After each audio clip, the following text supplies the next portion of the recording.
In a distant and second-hand set of dimensions, in an astral plane that was never meant to fly, the curling star mists waver and part. See, great Atuan, the turtle, comes swimming slowly through the interstellar gulf. Hydrogen frost on his ponderous limbs, his huge and ancient shell pocked with meteor craters. Atop this great shell stands 4 large elephants. Irrespective of their own existential quandaries, they stand proudly within the vacuum of space, supporting on their back the large circular Discworld, in which our story takes place. It is within the great city of Ankh-Morpork where you find yourselves today. Poets have tried to describe Ankh-Morpork. They have failed. Perhaps it's the sheer zestful vitality of the place. Or maybe it's just that a city with 1 million inhabitants and no sewers is rather robust for poets who prefer daffodils, and no wonder. So let's just say that Ankh-Morpork is as full of life as an old cheese on a hot day. As loud as a curse in a cathedral, as bright as an oil slick, as colourful as a bruise, and as full of activity, industry, bustle, and sheer exuberant busyness as a dead dog on a termite mound. You have all been arrested for your various crimes committed.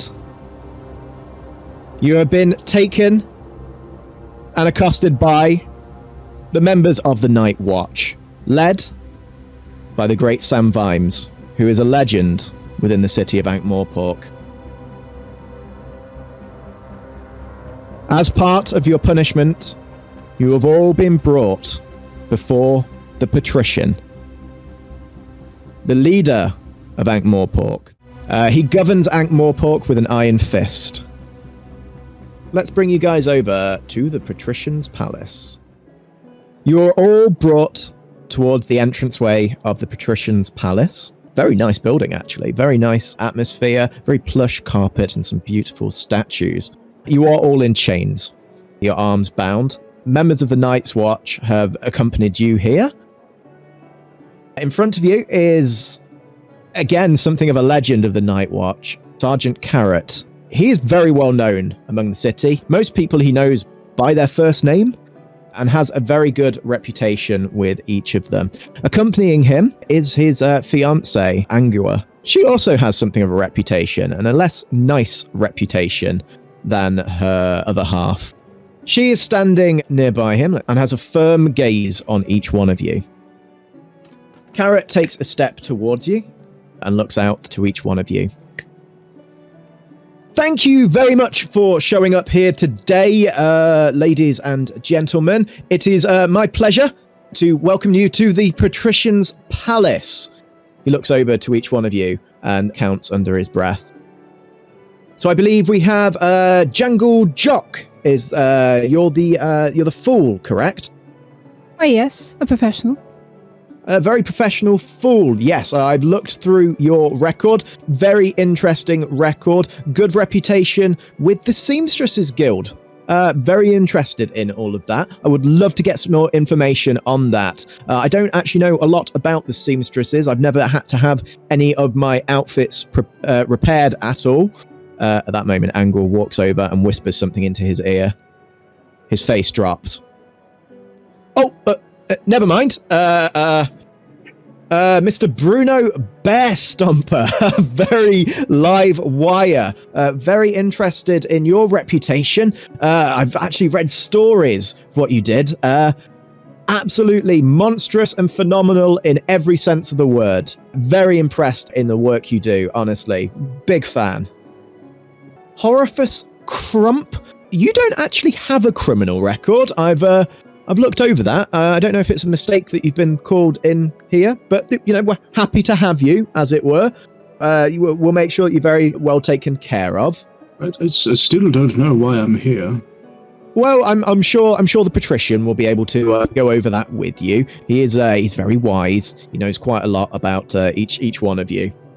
Burn the home of all who worship a false idol. Heard a lot about your the work you've been carrying out. A few bouts of arsony. Again, we'd prefer it if you could keep the fires to a minimum. Was it Carrot? I think you said your name was it? Yeah. Yeah, Sergeant Carrot. Yeah, Sergeant Carrot. I think you dropped this, and I hand him over a leaflet. I saw you drop this on the way in.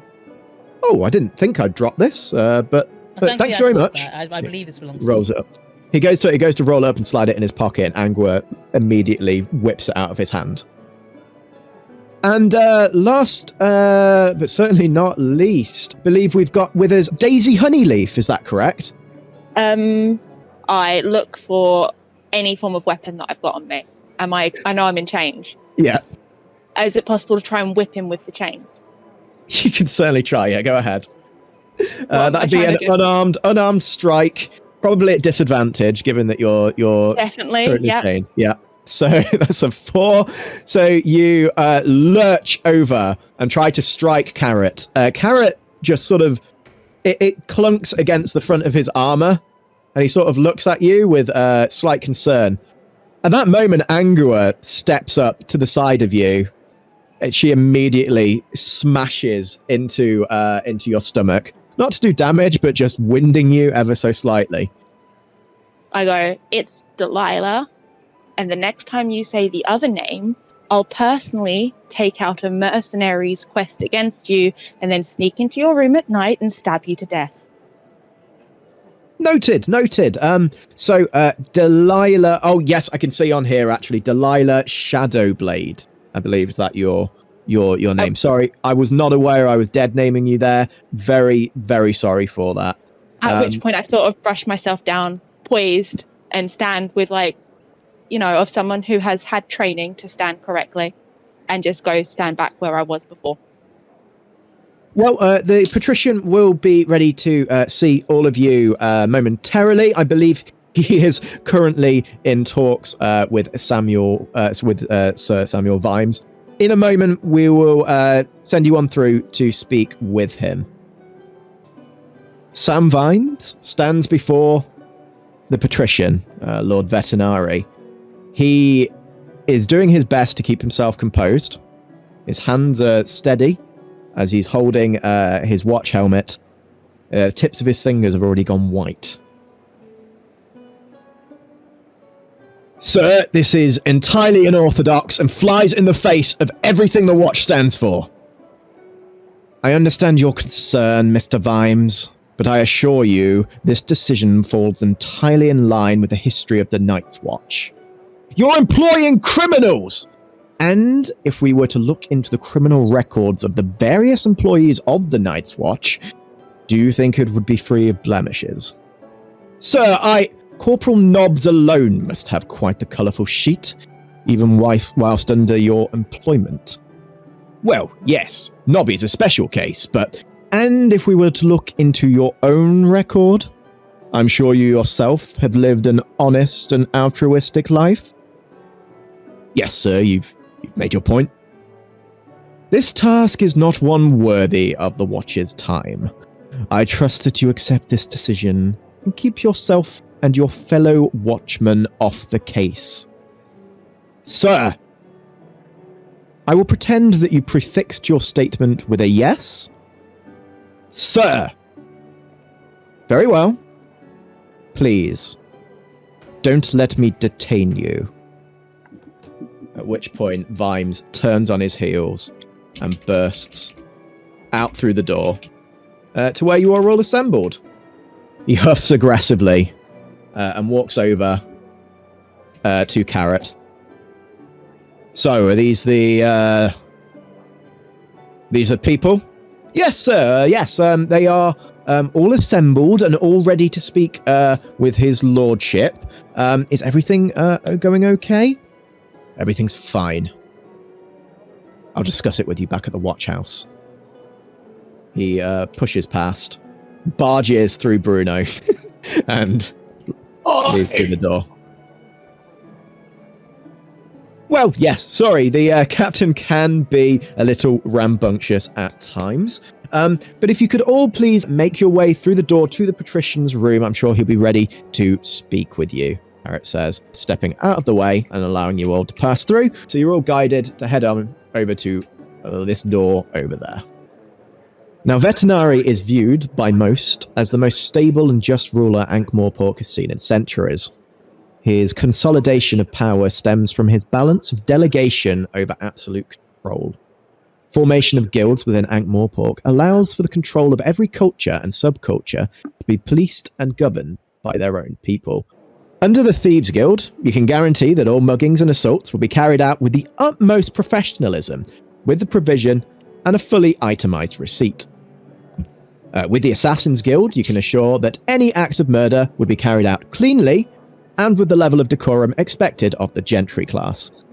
And with the formation of the Seamstresses Guild, you can ensure that every young man who wishes to divulge in earthly pleasures will be met with the air of comfort and control without the worry of any worrying rashes. Vetinari watches you all as you enter the room and gestures for you to step before him. Please make your way to the front. Stood in front of him is Constable Visit, who is a well-known Omnian member of the Watch, with something of a reputation of handing out many leaflets about his religion. Bernie, you probably travelled in the same circles as him fairly often. I'd like to wave at Constable Visit through my shackles. He gives you a polite smile, but looks a little perturbed. I also like to take note of how flammable this room looks. It seems that this room is probably largely kitted out to avoid pretty much any form of assassination, be it fire, poison, any form of bow. The Patrician is very well kitted out against that, despite him having possibly the highest bounty on his head. No one can afford to have him assassinated. If you were to set fire to this room and kill him, that would be an unlawful murder, in which you would probably be facing the wrath of the Assassins Guild, who you don't want to be getting on the wrong side of. I imagine his table would be quite flammable, though. It's very well varnished. It's also covered with an absolute pile of gold, which Vetinari appears to just be idly counting through. So I am assuming you're wondering why I have brought you all here today, he says, looking to each of you. Is it to hear about the god Because I can definitely tell you about him. He's pretty great. Oh, do not I've got worry. I'm sure leaflets if you Mr. Constable Visit has already given me enough information on that subject. Well, if you ever want to learn more. Well, perhaps. The reason I have brought you here is concerning the god Om in a certain capacity, or at least one of his followers, or, as it may seem, several of his followers. It appears there has been a targeted murder carried out on one of the many supporters of Om. A young man was left slain just outside of the Mended Drum. Underneath him, an unknown symbol was drawn out. I'm uncertain why this should be of major concern, but the Night's Watch thought that they would investigate this. I think it not really worth their time. That's why I've assembled a collection of citizens that I think would really want to do all they can to benefit this fair city. Now, I understand Bernie, is it? Yeah, that you sure, yourself Bernie, for are sure. a follower of Om. So you will probably have a personal vested interest in this case. As it appears, this murder was not an accident. There was clearly a motive, though I am entirely uncertain of what said motive was. There have also been several attacks against many holy buildings of Omnian construction. I'm not certain if this is due to a similar thing, or perhaps it is retaliatory in some way. His eyes flash you to mean Bernie. the holy is in there are holes in them, or because they've been attacked, surely? That is a take a good question. point of Omnian buildings are known for maybe I don't mean some will say windows. shoddy construction. Take a point of inspiration for that shit joke. I don't know what the hell to do with it, but I can just write it down for now. Everyone's very quiet. I was like, oh no, did I swing and a miss? Veterinary smiles mirthlessly at you. The buildings themselves were holy sites in that they were gathering points for those of Omnian worship. No one was injured or killed in that time. I have a quick question, if you don't mind. I'd be certainly happy to hear it. Yes. Can I sit on the sofa? My legs hurt. By all means, he says, gesturing over to the sofa for you. I'm gonna kind of slowly scurry over to the sofa and just perch myself on the end. I was very curious about your presence here, Horifus. I had requested criminals specifically. However, I haven't done anything. I don't know why I'm here. No, but I do understand that you have recently been seeking out dangerous endeavors and adventure. Is that correct? Maybe. Very little gets past me. With your desire for chaos and danger, I think will be instrumental in helping us solve this case. If you're feeling up to the task, of course. You could just go back to the university if you'd rather sleep away your remaining years. Yeah, singular, but you forget that. Excellent. Well, I think you will be perfect for this role. I obviously have taken on Mr. Bruno Bear Stomper.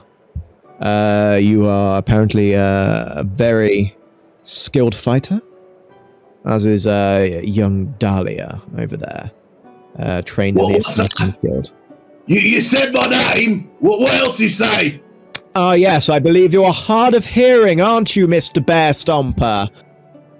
I just wanted to establish to you that this is an investigation, and we would prefer it if you could keep casualties to a minimum. So, as few casualties as possible. It will be a lot of paperwork otherwise. Excellent, excellent. Well, we will make sure that you are properly outfitted for this job. I will also give you a stipend, and he starts sliding some coins across the table. I think $100 should suit. And he passes it each, over. right? No, $100 between you. You will be outfitted with the finest weapons and armor Ankh-Morpork has to offer. I have an associate waiting for you outside who will be very excited to get you all outfitted. Constable Visit here does have some further information he may want to go through with all of you. Mr. Visit, if you could please escort them all out. Sir, yes, sir! Visit says, saluting wildly. And Veterinary arches his fingers and just watches you all expectantly as you walk out, as he waits for you to walk out of the room. Well, if you'd follow me, Visit says, taking a few steps forward, and gestures for you to follow him out of the room. He's going to slightly slide a leaflet onto his desk. And then, as soon as he slides the there, gold that he wouldn't see it from his point of view. Give me a stealth roll. A stealth roll, alright. That sounds about reasonable enough. Let's have a go. Right, fingers crossed fingers crossed this goes well. Heavy armor, disadvantage. It's Veterinary. He sees it, arches an eyebrow, but ignores it. And Constable Visit gestures for you all to walk out. In the time that you've been in there, Captain Carrot has already left, along with Angua, and a figure who you will all recognize, I'd imagine, is standing next to him. Cut Me Own Throat Dibbler is stood at attention, looking very excitedly around him. He has a variety of wares balanced with him. It looks like he has weapons and armor prepared for you, as well as a series of very, very unappetizing pies. Constable Visit turns on the spot. So this case is very important to me as it is relating to my religion. However, I will not be involved with this. However, the Church of Om is happy to finance the weapons and armor provided by our good associate, cut-me-own-throat Dibbler. Constable Visit nods graciously to Dibbler and takes a step over. Evening, ladies and gentlemen. I am Cut-Me-Own-Throat Dibbler, and I have some of the finest wares in all of Ankh-Morpork. Now, I have an understanding that each and every one of you would want to be kitted out with the best of weapons. So I have had a look at what we can fit each and every one of you with. Now, Miss Shadowblade, is it? Yes. Okay, now I get the feeling you are something of a dagger-wielding kind of assassin person, stabbing them between the armor, yes? I pull up my little face covering a little bit more. It's like, what gave you that idea? Well, just from the information given to me by our good Patrician, I thought that might be the sort of go-to weapon you might be choosing. I lean in a little bit closer. I'm like, you need to talk quieter, but yes. As you lean in close, he sort of smiles very broadly at you. Oh, sorry, I do not have an indoor voice. I'm very much used to working outside and getting the attention of everybody. I will try and bring it down to a lower register for you. So, I understand that you are something of a dagger-wielding assassin type. Is that the right sort of item for you? You would be correct. Perfect. Dibbler's own brand daggers, sharp as they come. You can cut through pretty much anything, including pork, lamb. I've even tried cutting it through my own throat. Just a little joke for you there. I would not physically cut my own throat. It is a metaphor. What about those guards over there? They're a little bit tension. The tension's looking pretty thick. Dibbler blinks at you. Oh no, I get it. Because cutting the tension with a knife. Ah, very good. I see we have a comedian. A professional. He turns to you next, Jangle. Oh, he also hands you some armor, Dahlia, which is Dibbler's own brand studded leather armor. I give the daggers a quick spin. Are they actually sharp, or do they... They are blunt as anything. They look like they've got chips in them. They look Dibbler quality. They've got the Dibbler Assured logo on them, which is a very crudely carved CMTD in the side of them. So, Mr. Jangle, is it? Yeah. So, Mr. Jangle Jock, now I understand that you are something of a comedian, but you also probably want to use a little bit of weaponry now and again. We have a rapier for you, quite a long weapon used with those that have finesse. I don't know, are you trained with such a weapon? I'm trained more on the vocal front, but this will work. Well, Dibbler's own devices are just as good as any magical powers that you may exhibit. And he passes you over the rapier. And of course, a sling used if you've got some enemies nearby. Oh, nearly forgot. I've actually got a bow for you, Dahlia. You a short bow. Again, all quality assured items. Now we've got a barbarian among us, haven't we? What? Mr. Bruno Bearstomper. Oh, legend if I've ever seen one. Now for you, and he reaches down and pulls out a massive greatsword. It's probably about 5 foot long. No, it doesn't look sharp particularly, it just looks heavy. You're pretty sure it would be much better at just bludgeoning someone unconscious, but Dibbler is assuring you that this is a sword of some sort, and passes it on over to you. This will be just as good as any item that you might have ever used in your time as a barbarian. Obviously, I understand that you might be something of a retiree at this point. So we need to make sure that you only have the best. And Dibbler's quality is just the best. On the word of quality, I swing it against the floor to see what happens. Give me an attack roll against the floor. Against the floor. What AC is the floor? That's a good question. That's a 6. It's sort of it sinks very firmly into the carpet. Though that might just be the carpet fibers bending around it. It does not seem to go anywhere. It doesn't. You're pretty sure it hasn't even gone through the linel of it. You know, it's just there's a hard floor underneath this carpet, and it hasn't even like scraped the surface of that. So, yeah, you're not feeling a lot of quality from this. I guess it'll do. Quality assured. And Mr. Horifus Crump. Now, my understanding is that you are a wizard, and thus we do not actually have any equipment for you. However, I would like to gift you one of my, and he reaches out and hands you, very own best of Dibbler's pies. Made of 100% pig.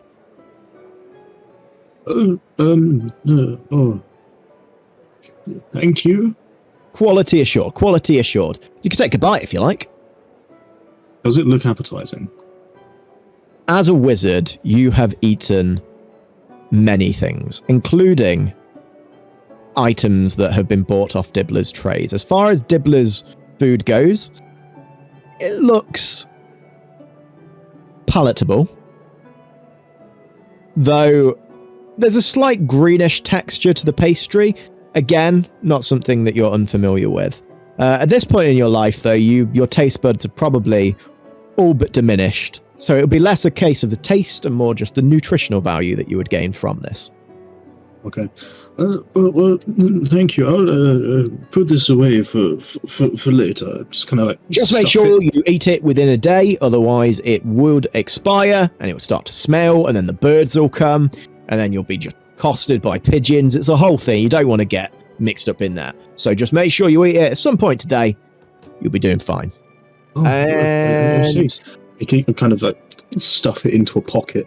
Yeah, with no regard for the integrity of the pie. Yeah, giant wizard pocket that is piled into. And finally, we have Bernie. Is it? Yeah, we'll go with Bernie. That's me. Oh, you're an Omnian. Oh, yeah, I've dealt with a few Omnians. Well, if you want to know more now. about Omnians, you can always read the sleeper I have specifically for you. I will take 5 of them. Oh, yeah, Thank you. I'll give you 5 of them. Thank you. Oh, in fact, how many can you give me? Oh, do you know what? Would you like 20? I'll take 20. Yeah, I'll give me take 20 of them. Yeah, go on. Brilliant. I can wrap the pastry in these. It's really absorbent stuff. Thank you very much. Now, for you, we've got, and he brings out a massive mace, just a one-handed mace that he hands over to you. Very heavy object, used for bludgeoning and knocking foes unconscious, or just caving in their skulls. Again, quality assurance, made at an absolute fair price. Absolutely cutting my own throat on this one. I don't think this one can cut any throat. It'd probably bludgeon your own throat. No, certainly. But is top quality, as is all the items we've been offering. Now, if you if you're in the need for any further items, I will be willing to open up shop for you, or if there's anything that you will be seeking, and I'll make sure to accommodate you with those today. Otherwise, I will let you guys go off on your way. He looks at you all expectantly. Knowing the quality of Dibbler stuff, I just shake my head, like not even going to bother. We do have an offer on Dibbler's own healing potions. They're only 50 gold. 50 Absolute gold for a quality. healing potion. 50 gold for a healing potion can bring you right back from the brink of death. 50 gold, and that's cutting my own throat. That's also cutting our wages in half. Well, if you don't need him, that's fine. Well, I believe the great god Om will protect me from harm, so I don't need any healing potions. Well, I hope he does, because you will be meeting some dangerous foes out there, I imagine. Just a little joke. I have no idea what you are doing. I am just being paid. I don't need one either. I will explain later. Well, that is cryptic, but I will not intrude on that any further. If that is all, then I will make sure that everything is packed up, and I'll let you guys go on your way. If you'd like to report back to Constable Visit, I'm sure he can assist you further from here. Dibbler packs up his things. Unless anybody would like a pie, complimentary today, special edition, made in my own personal kitchen. Speaking of, Horrifisk is going to like take like a little clump of the pie out of his pocket and just slowly snack on it. Okay. Can you give me a Constitution saving throw, I please? knew that was coming. Huh. That's a one. As the pastry goes in, you feel something catch in your throat. And you begin to... as it lodges at the very base of your esophagus. And you begin to start choking. Everyone, you watch this old man choke and cough. And then immediately keel over and collapse on the floor. Should one of us have done something about that? All sales are final, Dibbler says, running out of the room. As Horrifice collapses on the floor. Horrifice is completely unresponsive. He's not breathing, and there are no foaming at the mouth. No life signs coming from him. Can I walk over and just do the Heimlich maneuver on him? Yeah, sure, go ahead. Give me a medicine check.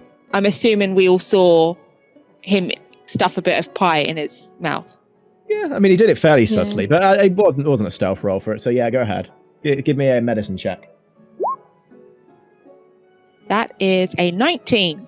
Okay, you successfully bring him to his feet, and you begin... And Horrifice, the life returns to your eyes for a moment as you inhale deeply. But a brush with death. You have not yet slipped off your mortal coil. I look at Horrifice like, don't die yet, old man. We need you for this mission. It's fine. It's fine. I will be fine. I will be fine. Constable Visit takes a step over. Well, yes, that was certainly something. However, I believe it is time for you all to set off. Now, the body was discovered outside of the Mended Drum. I don't know if any of you have frequented there previously. Yeah, I've been there. I know where that is. So I will make sure that you are given transport and accompanied there. From then, we would like you to begin your investigation. Now, I have been asked by the Patrician to inform you all that you have a spell cast upon you. That if you do attempt to abscond from this mission, a sigil will glow in the back of your heads and cause your cranium to explode. Horrifice, can you give me another Constitution saving throw, please? Eat more of this pie. Sounds like we're some kind of disposable squad. Well, I would not certainly want to make any... your friend appears to have fallen over again. Horrifice, your eyes roll back in your head this time as you attempt to breathe against this. Yeah, once again, the old man is down and is choking horrendously. I got dibs on his stuff. He just doesn't want to be part of this. I look visibly annoyed now. Second verse, same as the first. Yeah, give me another medicine check, see if you can save him again. This time you're trying with all your might. You're like shaking him, and it's... and you just hear it... and the body just goes really limp in your hands. You have held many corpses before. My God. This body is entirely lifeless in your arms. Suddenly, just... Flumps. Flumping, and he goes completely ragdoll on you. I just drop it, and I look at Constable and go, we need another wizard. Miss, what was your crimes again? Because... me? Yeah. Unlicensed murder, licensed murder, a few other bits. You're pretty good at it, actually. Thanks. Didn't even mean to do that one. Time freezes for a moment. None of you see what happens here. But Horifus, you stand to your feet and look down at your lifeless body on the floor.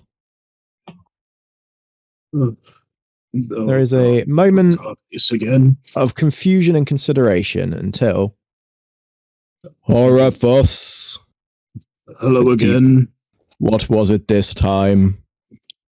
It was just some pie. It was just a little bit of pie. Pie. You brought me across the astral sea through time and space to bring your lifeless body back for a piece of pie. Well, it wasn't intentional. Where did this pie come from? The little dibbler man. You ate one of Cut-Me-Own-Throat's Dibbler's pies. Regrettably. Yes, I imagine it would be. He clicks his bony fingers together as your soul is fused back into your body as you let out a loud gasp instantly. Your body coming back to life in front of everyone. Delilah, that's twice someone you tried to kill came back. Are you sure you're as good as you say you were? I take it back. Does this mean I can't have his stuff? Constable Visit takes a step forward. Well, it's lovely that he is not dead. However, you do have a job to do. So I'll make sure that you're all escorted to the outskirts of the Mended Drum. I believe we'll have a horse and cart ready for each one of you. Om's blessings with you. And Om's blessings with you. Yes. He nods serenely to you. And so, yeah, you guys head on out. You arrive at the outskirts of the Mended Drum, which runs alongside the River Ankh. It is around here that you've heard that the body of the deceased Omnian was found. And this is where your investigation begins. You are to gather clues and information of who killed this man, of why he was killed, and where the perpetrators went. So I'll leave you guys to explore. So fess up, old man, how'd you do it? Whatever do you mean? Well, you were dead, and now you're not dead. That's what you mean. For the next 12 months, I cannot die. How did you swindle I can. Because I know when I am going to die. So, until then, I just kind of come back. So if Delilah kills you right now, you'd come back? Correct. Delilah, do you want to test that? I have already pulled out a knife. Do you mind? What's that for? From a game mechanic standpoint, if you stood there, you'd have sneak attack damage as well. Exactly what I was going to do. I don't feel like I have a choice in this. Dude, look over there. What's that? What's what? As he turns away, I stab him in the back. Okay, roll to attack, please. Do I get advantage? Yeah. You got a flanking bonus at the moment. Yeah, roll damage and sneak attack damage, please. Horifus. You feel the life leaving your eyes as you look behind you, as you feel the painful strike between your vertebrae. It's an expert strike carried out by a professional with particularly blunt knives. You drop to your knees as the life leaves your eyes once again. This does not feel like team building exercises. He doesn't appear to be moving or standing or doing anything. If he comes He's back... definitely bleeding, so you've definitely hit something important there. That's a lot of blood, actually. That's a lot I of blood. want to recall my dibs. Surely the killer takes the spoils? But I wait. I mean, that is if he doesn't come back to life. Good point. Time stops again.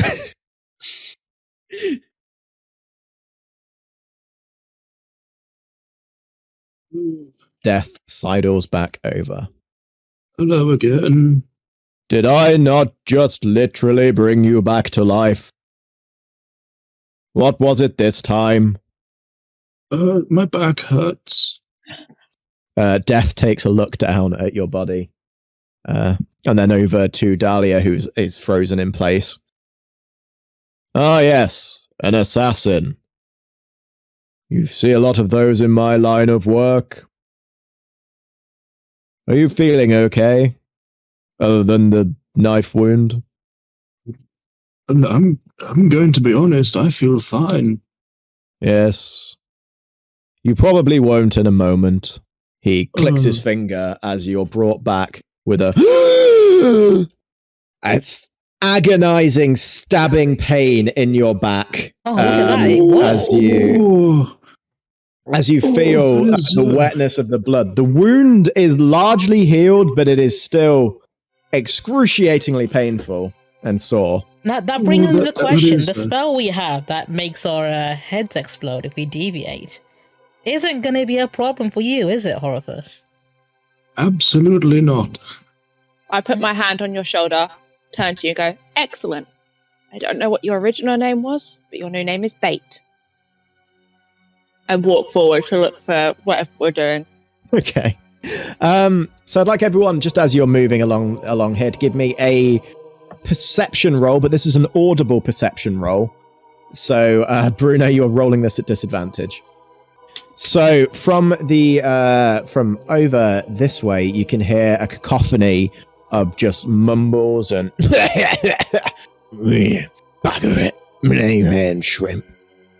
And over in the distance, you can see the presence of 4 men and a dog sat around a makeshift campfire.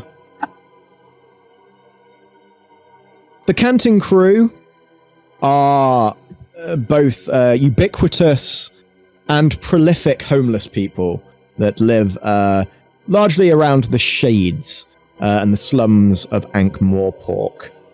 They are well known by reputation and smell, largely. Specifically, the smell of foul old Ron, which is said to possess its own personality and essence, completely separate of the man himself. Coffin Henry is a spluttering mess of a human being, and Duckman is probably the most coherent of them, though has no knowledge of the duck on his head. Along with them is Arnold Sideways, a man missing both of his legs, and as equally as incoherent as foul old Ron. A raggedy dog accompanies them. This dog looks like it is a combination of every single breed of dog that was sort of birthed through some unholy orgy of dog flesh. It is not a pleasant-looking creature, though something about it is strangely charming. They catch your eye, as does the massive crime scene that they're sitting directly next to. So how do you guys proceed?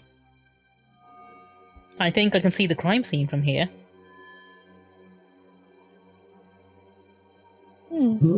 You guys, you people can go on ahead for a bit. I need to rest my back. I thought your name was Bait. I'm confused. You first. Oh, I'm no longer confused.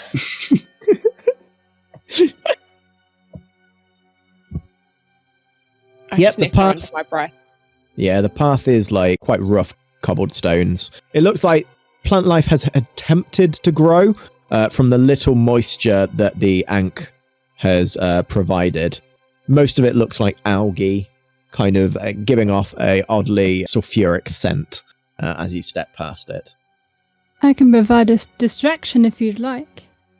Kind of flinks away on his loot casually. It's okay. I'm supposed to be the bait. I'm not saying they're going to hit me with anything. This is Angmore pork. You never know. Bugger it. Millennium and shrimp. Are they asleep? No, they're just sat around, just sort of mumbling incoherently to one another. Okay. I'm assuming there's no body at the crime scene. There is no body at the crime scene. There is a chalk outline that has been drawn, and a large sigil drawn in blood underneath it. Would I recognize the sigil? Give me an Arcana roll, anyone that would like to. Gonna ask the same thing. I assume I do. So, Dahlia, you have no idea. It just looks like some messy circle that someone's drawn. Bernie, you don't know the origin of this, but something about it seems deeply religious. You think you've read texts where similar sigils have been drawn. It's not for any religion that you know of. It seems almost ancient in nature. Well, if there's one thing I can confirm, this is definitely not a symbol of and therefore should not exist. I grab hold of Bernie's collar before she can start trying to destroy the symbol. No. Destroy it in due time. Let's just Okay, take a moment. we'll get round to the arson later. I've kind of like walked over to the camp and just like, hello, fellows. Bugger it!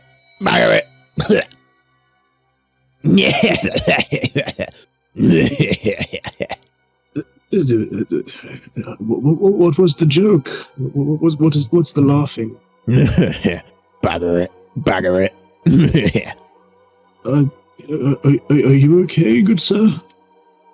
Oh, they are quite fine, Duckman says, swaying from side to side slightly. You won't often get good information from those men. They're always quite incoherent. You have a feathered friend on your head. Beg your pardon? Forget it. Forget it. The big circle behind your tent. Oh, behind our tent. I haven't been back there in quite a while. Would you like some coffee? It's He gestures to a boiling pot of black sludge over the fire. It'll keep you awake for as long as you need to be. I think that'll do the opposite, but thank you. You haven't been behind your tent? I don't have fire. And he turns to Fowler Ron. Bagger it. Ron, I don't think has. No. Yes, but it's literally 5 feet away. You saying about feet? Arnold sideways mutters from his wheelchair. I'm so sorry. I didn't mean 2 feet, and you're all here with your 5 feet. You bag-earing bastard. No, Arnold, don't get carried away. He's a good man. He's an old man. Look at him. Oh, he's old. He's brittle. I should throw him on the coffee pot.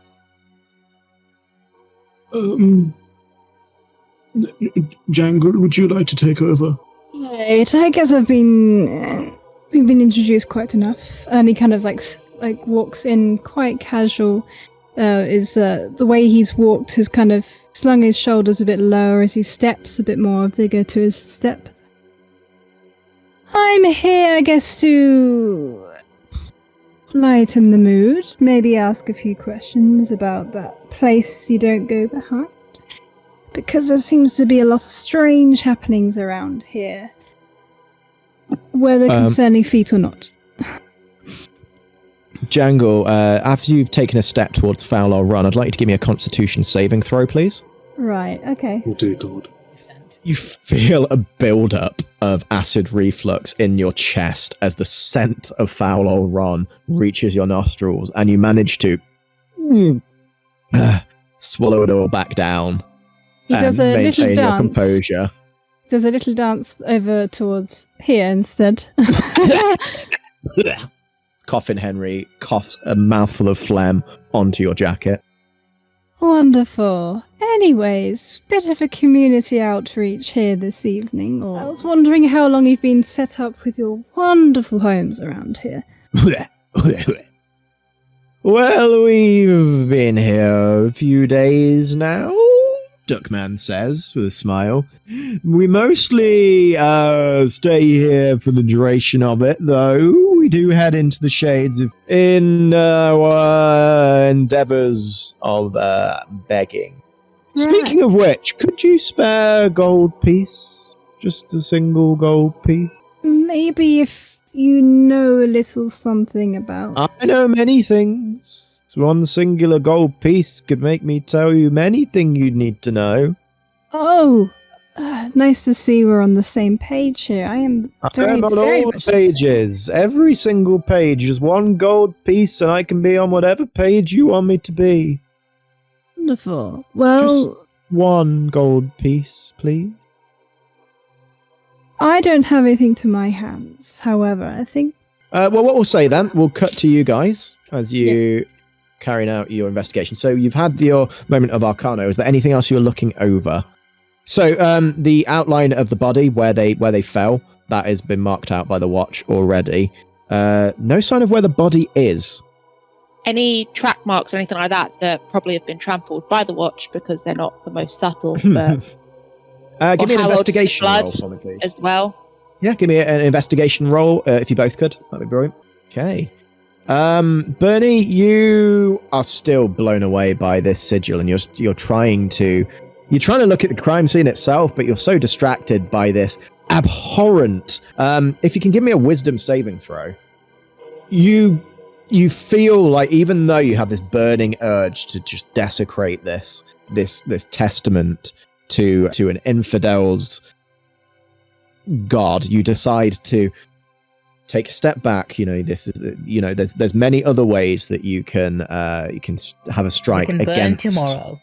Yeah, Tomorrow. there's so much more you can do at this time.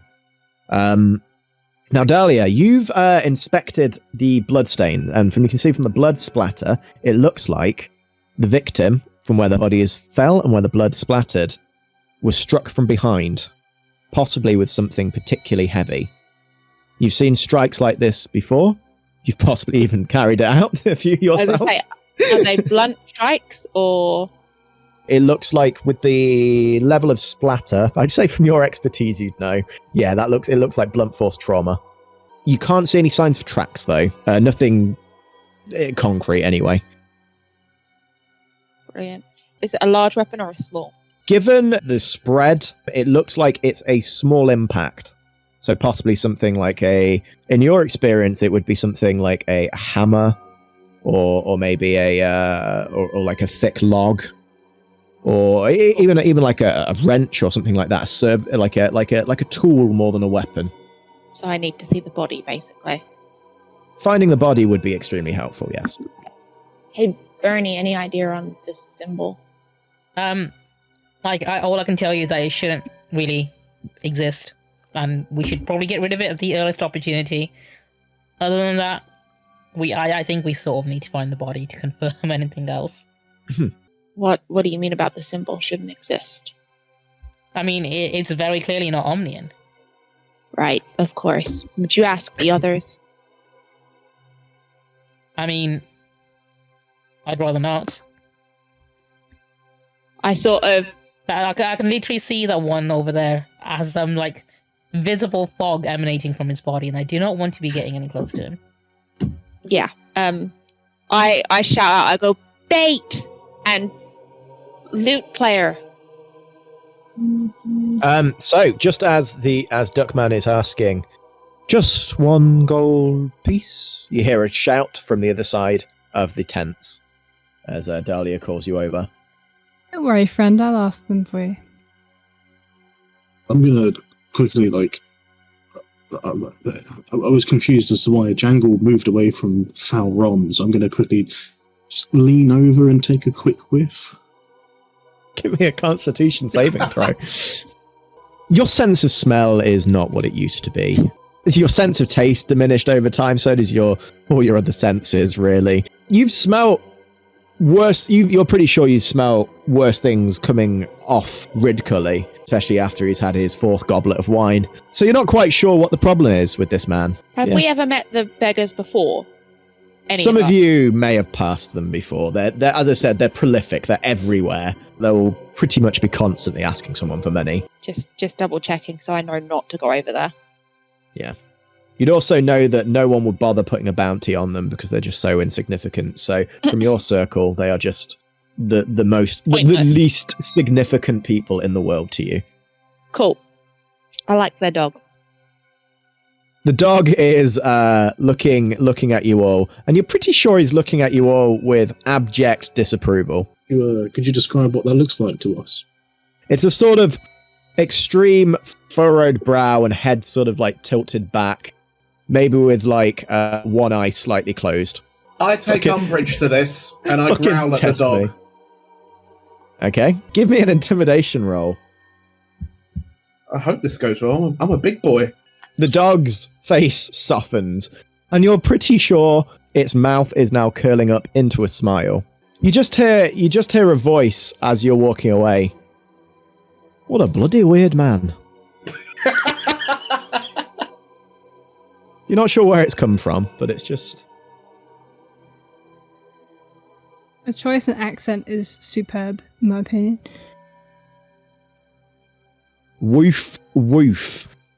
Hear across from it. Crump is going to make his way over to the blood circle. Okay. So, the fire starter says this one's not of the god that it chooses. Any ideas? As I point to the blood circle. If everyone would like to make an Arcana roll on it. All right. One sec. Personally, I think the symbol might be completely irrelevant to the place and might need to be cleaned up immediately. Because it's basically graffiti, right? None of you have any idea. This is completely unknown to you. It's totally not even relevant. We should just Horrorfest. clean it right now or burn it. Like even. Horrorfest, you've studied many No. sigils, but this is an unknown magical sigil to you. This, I believe, is a circle. So you're a maths wizard as well? I don't know how to respond to that. I mean, it was a question. Oh, it was an actual question. Oh, I'm sorry. He kind of looks at everyone like, oh my god. I just shrug. I'm like, and mouth the words wizards at you. Kind of like does a little bit of a nod and then a bit of a wink. I give you a peculiar stare at the wink.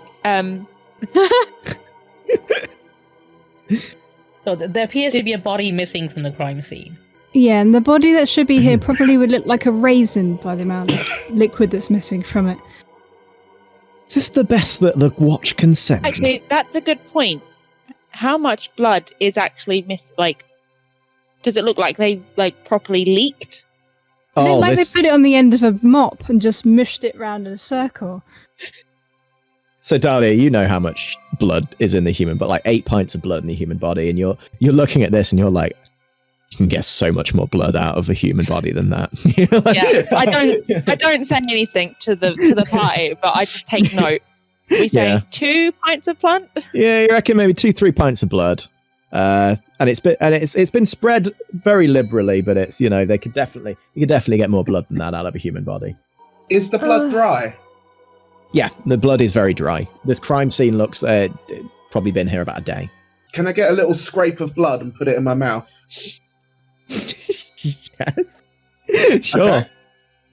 Is the circle made of the same blood, or is it different blood? I Maybe don't think Bruno you should could tell taste and that. find out. That's, Well, I taste it. Actually, yeah, seeing Bruno taste it, I ask him to taste the other type of... Bruno, once you've done that one, taste the other one, if they taste the same. It's slightly irony and of Ankh-Morpork dirt, which is slightly sewery. All right. I pause for a moment, lost in thought, and I turn to the group and say, all right, that's blood. I don't suppose you guys, from your Such an friends astute over there... observation from a professional, I see.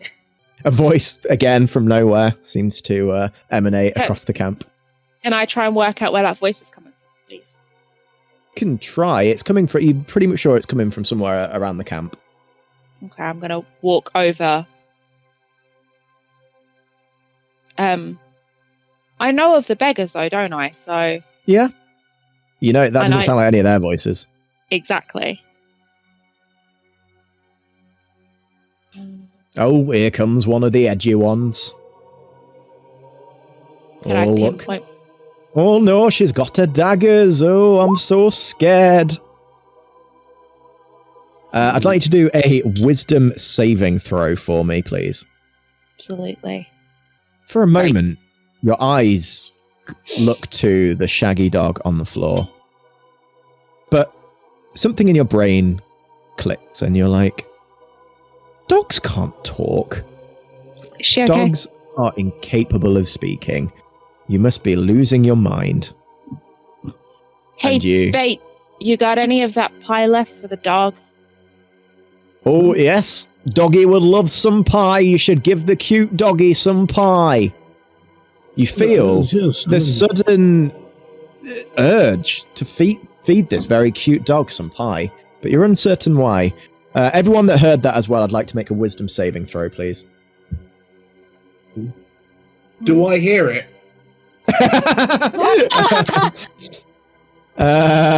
Probably not. Okay. No. Fuck.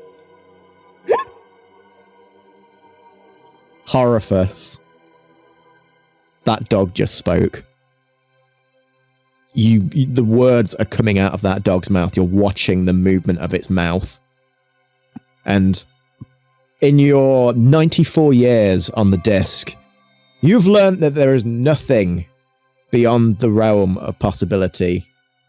That is a talking dog. Everyone else, dogs don't speak. That's ridiculous. Of course the dog's not talking. Oh, I start looking around for the voice. I start, have you come to circling give the me pen. some pie? Yes, but I may have a few questions for you as well. Oh, some questions for me? Well, Yes. I'll see if I can oblige. I might have some questions for you, sir. What is a rotund wizard like yourself doing out and about like this? How dare you call me rotund? Well, I mean, you're a wizard. It comes with a territory, really. Orifice, why are you speaking to the dog? I can't refute that. It's speaking.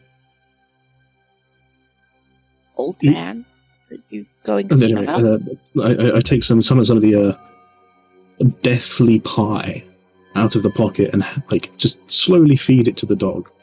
Gaspode, the dog, Gaspode, sniffs the pie for a moment. Oh no, this is Dibbler's crap, isn't it? I'm not touching that pastry. Get the meat out of there, though. If you can just separate it with your... I ain't got fingers, so I need you to do that for me if you can. I'll separate it for him. Thank you very much. Much obliged. Oh yeah, that's okay. That's definitely real pig. That is. Fascinating. You can tell the pie is from Dibbler? Oh yes, definitely. I've eaten a lot of his stuff. People throw it around in the garbage a lot more often than you'd think. Well, probably not that much more often than you'd think. I mean, given the level of quality. And when you've eaten the sort of things I've eaten, Dibbler's pies in comparison are not so bad. Ah, I see. Well, it killed me earlier. Oh, well, you look good considering. Oh, thank you. The big circle behind the tent over there. Do you know anything? Well, it was an interesting thing. You see, there was a man walking down the street, and he was set upon by three people, all wearing hoods, Couldn't see their faces. I mean, all you humans look alike to me, if I'm honest, but that's Have neither the here rest nor of there. us realised that the dog is talking yet, or are we just watching the old man and Roll the dog woofing? another wisdom save for me, because Horifus is now focused on speaking to it, so maybe something can click in your minds. If everyone can make another wisdom check. Even if Wisdom I save. don't, can I, can Jangle kind of settle beside the two of them and just kind of slowly plink away a little bit of background music? I mean, you can definitely do that. Bernie, that dog's talking. That dog is talking. Words are coming out its mouth as Horifus talks to it. What in the name of Oh, look.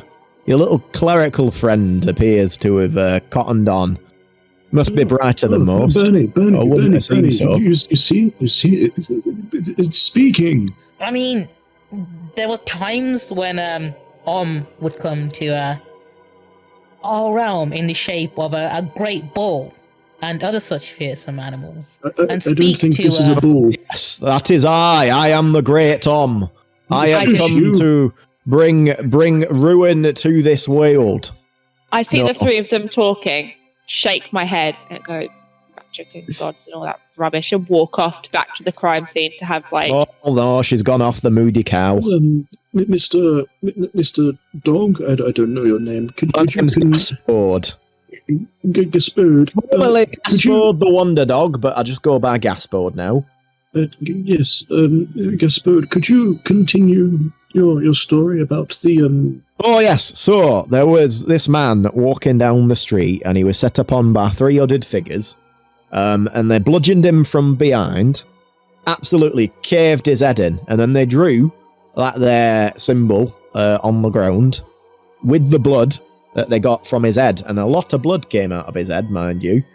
I didn't know that there was that much blood in a human head, but apparently there is.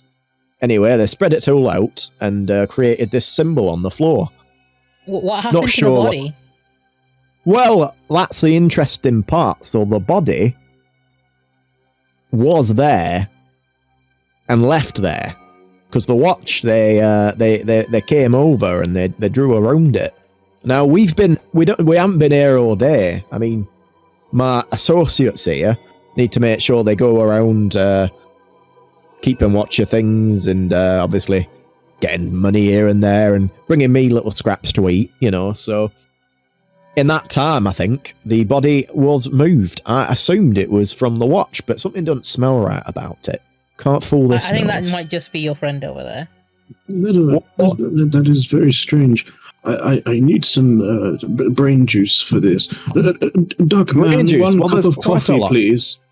Oh, well, I wouldn't. Oh, okay. You want some coffee? I can definitely get you some coffee. And he walks over, Yes, please. grabs the pot of coffee for you, and brings it on and carries it on over, like lugging it, like. Doof, doof. Help yourself.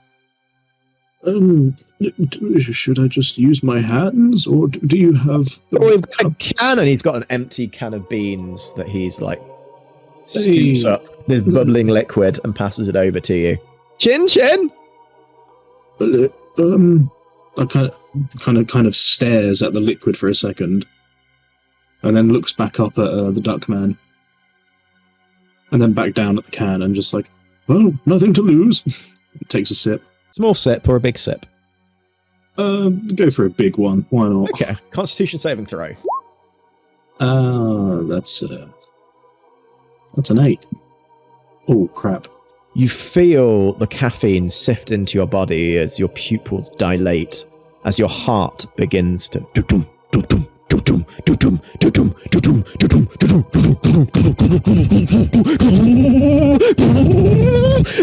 and you feel your chest tighten as your left arm goes numb, and you feel your body go rigid as you collapse onto the ground.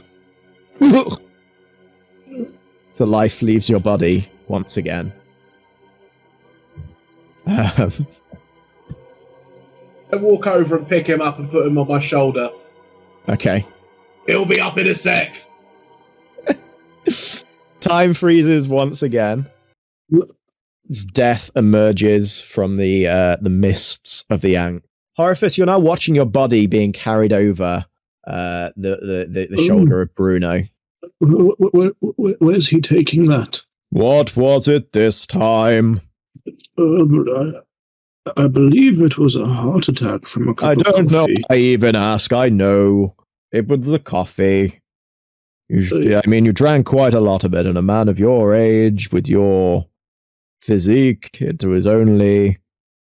Well, it's understandable. I do love our little chats, my friend. I tolerate them. I am a very busy man, however, so if you could try and keep it to a minimum, that would be appreciated. And he... I will promise nothing, but...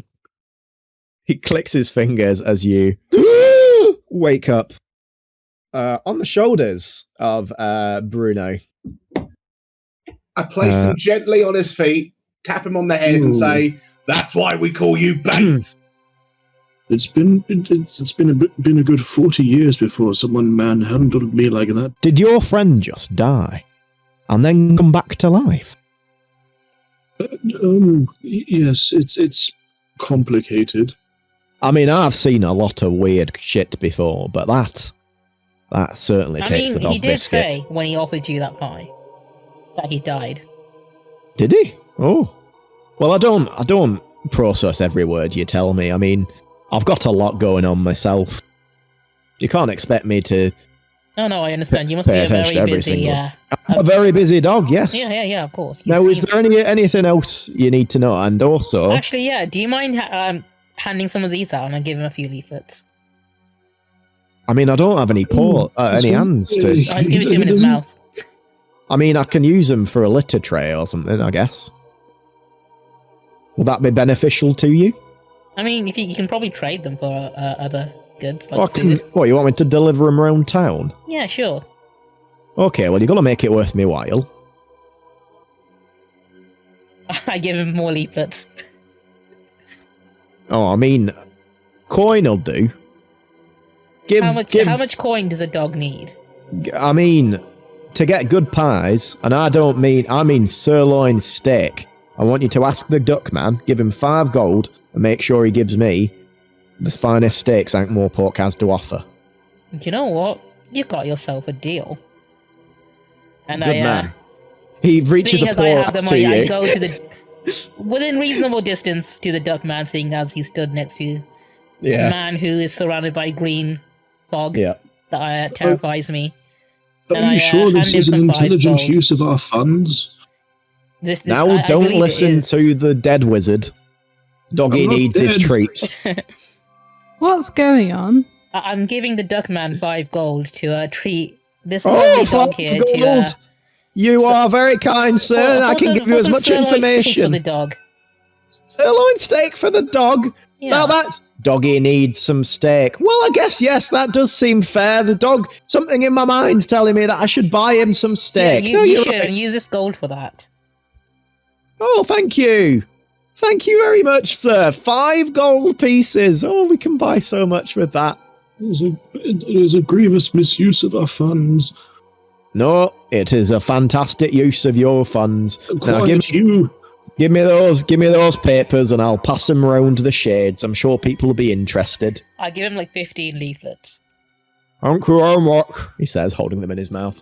If you need anything else, just find a Canton Crew and we'll be able to help you. Om's blessings be with you. And with you, sir. And with you.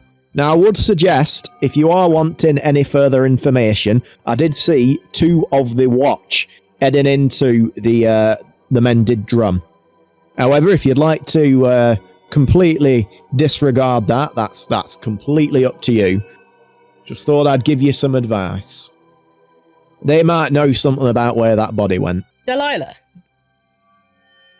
You may have some trouble believing me, but I have gained information from a reliable source that members of the Watch who know where the body is would be within the walls of the mended drum, those dastardly stone, unburnable walls. Are you done talking to the dog? I mean, I am. I'm not sure if Horipus has any business with him or not. It's up to you if you want to wait. Well, yeah, it's not exactly the most savory of places. I think we should go before we end up giving these people more of our money. Wait, you gave him money? Oh, just for the dog. In exchange for the information. Why are you in charge of our money? I mean, no one else took it. But the dog gave us the information first. True. The dog talks. To the mended Yes. drum. I grab Bernie. I'm like, how about you let me hang on to the money? I mean... To the mended drum. I haven't let go yet. I'm like, okay, let's do this. If somebody said, if you give them 30 gold, they'd start worshipping would you give them that gold? Yes, if you also promote and maybe share out a few leaflets. I hold out a few. Excellent. I will worship for 95 gold and some leaflets. Oh, that's actually quite a good deal. Yeah, sure, Brandy. Do you know what? Hang on. Let me. Before I do, am I? No, I'm smart enough to know better. Sorry. No, I'm being serious. I'm 100% being serious. I will worship For 50 gold and 10 leaflets. Done. If you're, I'd Okay. say, I was going to say persuasion and insight, but fuck it, go ahead. Yeah. So I hand over half of the peace gold sake. to Delilah and a handful of leaflets for her to hand out. And I've I got also 10 leaflets. officially or unofficially baptize her probably some of the coffee. I was already a worshipper of Om. I just didn't want you being in charge of all the money. And I didn't want to cause party drama.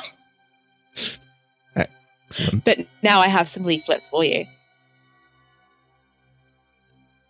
To the I'll put mended these to good drum. use.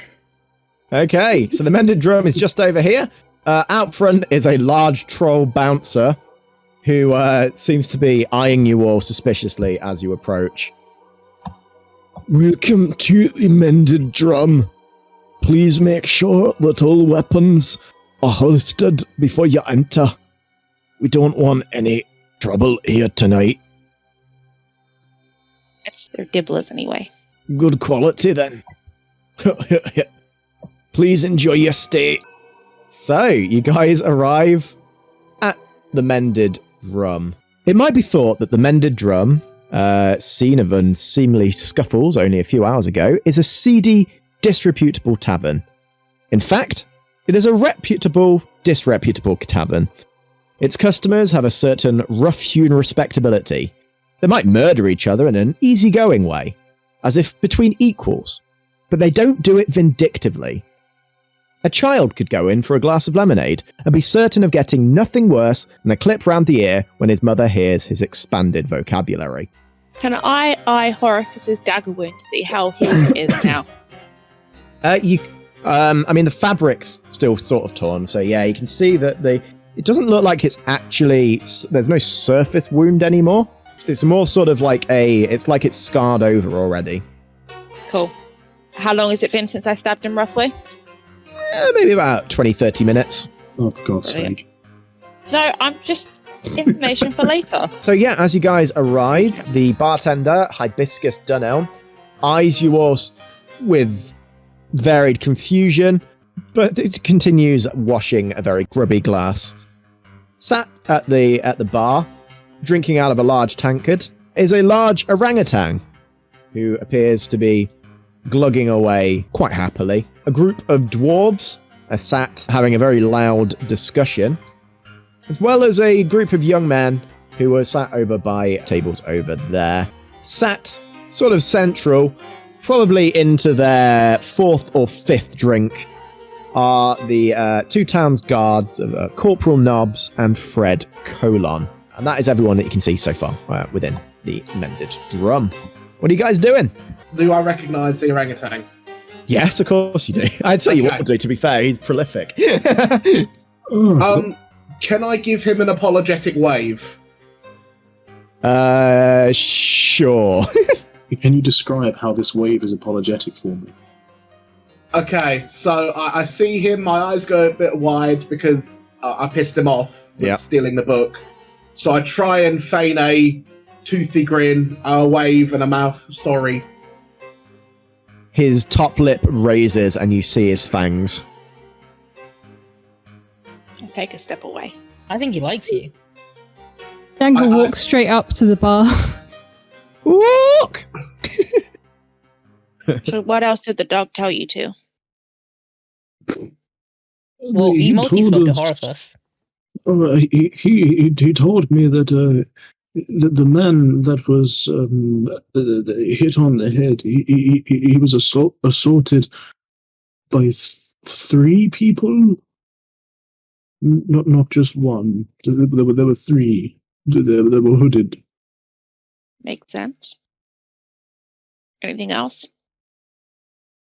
No, that's about it. And now I realize how useless that information is. Not entirely useless, but for 5 gold, probably could have got some more. Well, you can blame Bernie for that. Oh, I do.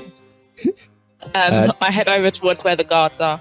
Yeah, Jangle Jock, you've approached the bar. What are you doing? Hello, good evening. It's evening. Yes, it's evening. It's certainly evening, yes. How can I help you, sir? What do you currently have on offer this fine evening, sir?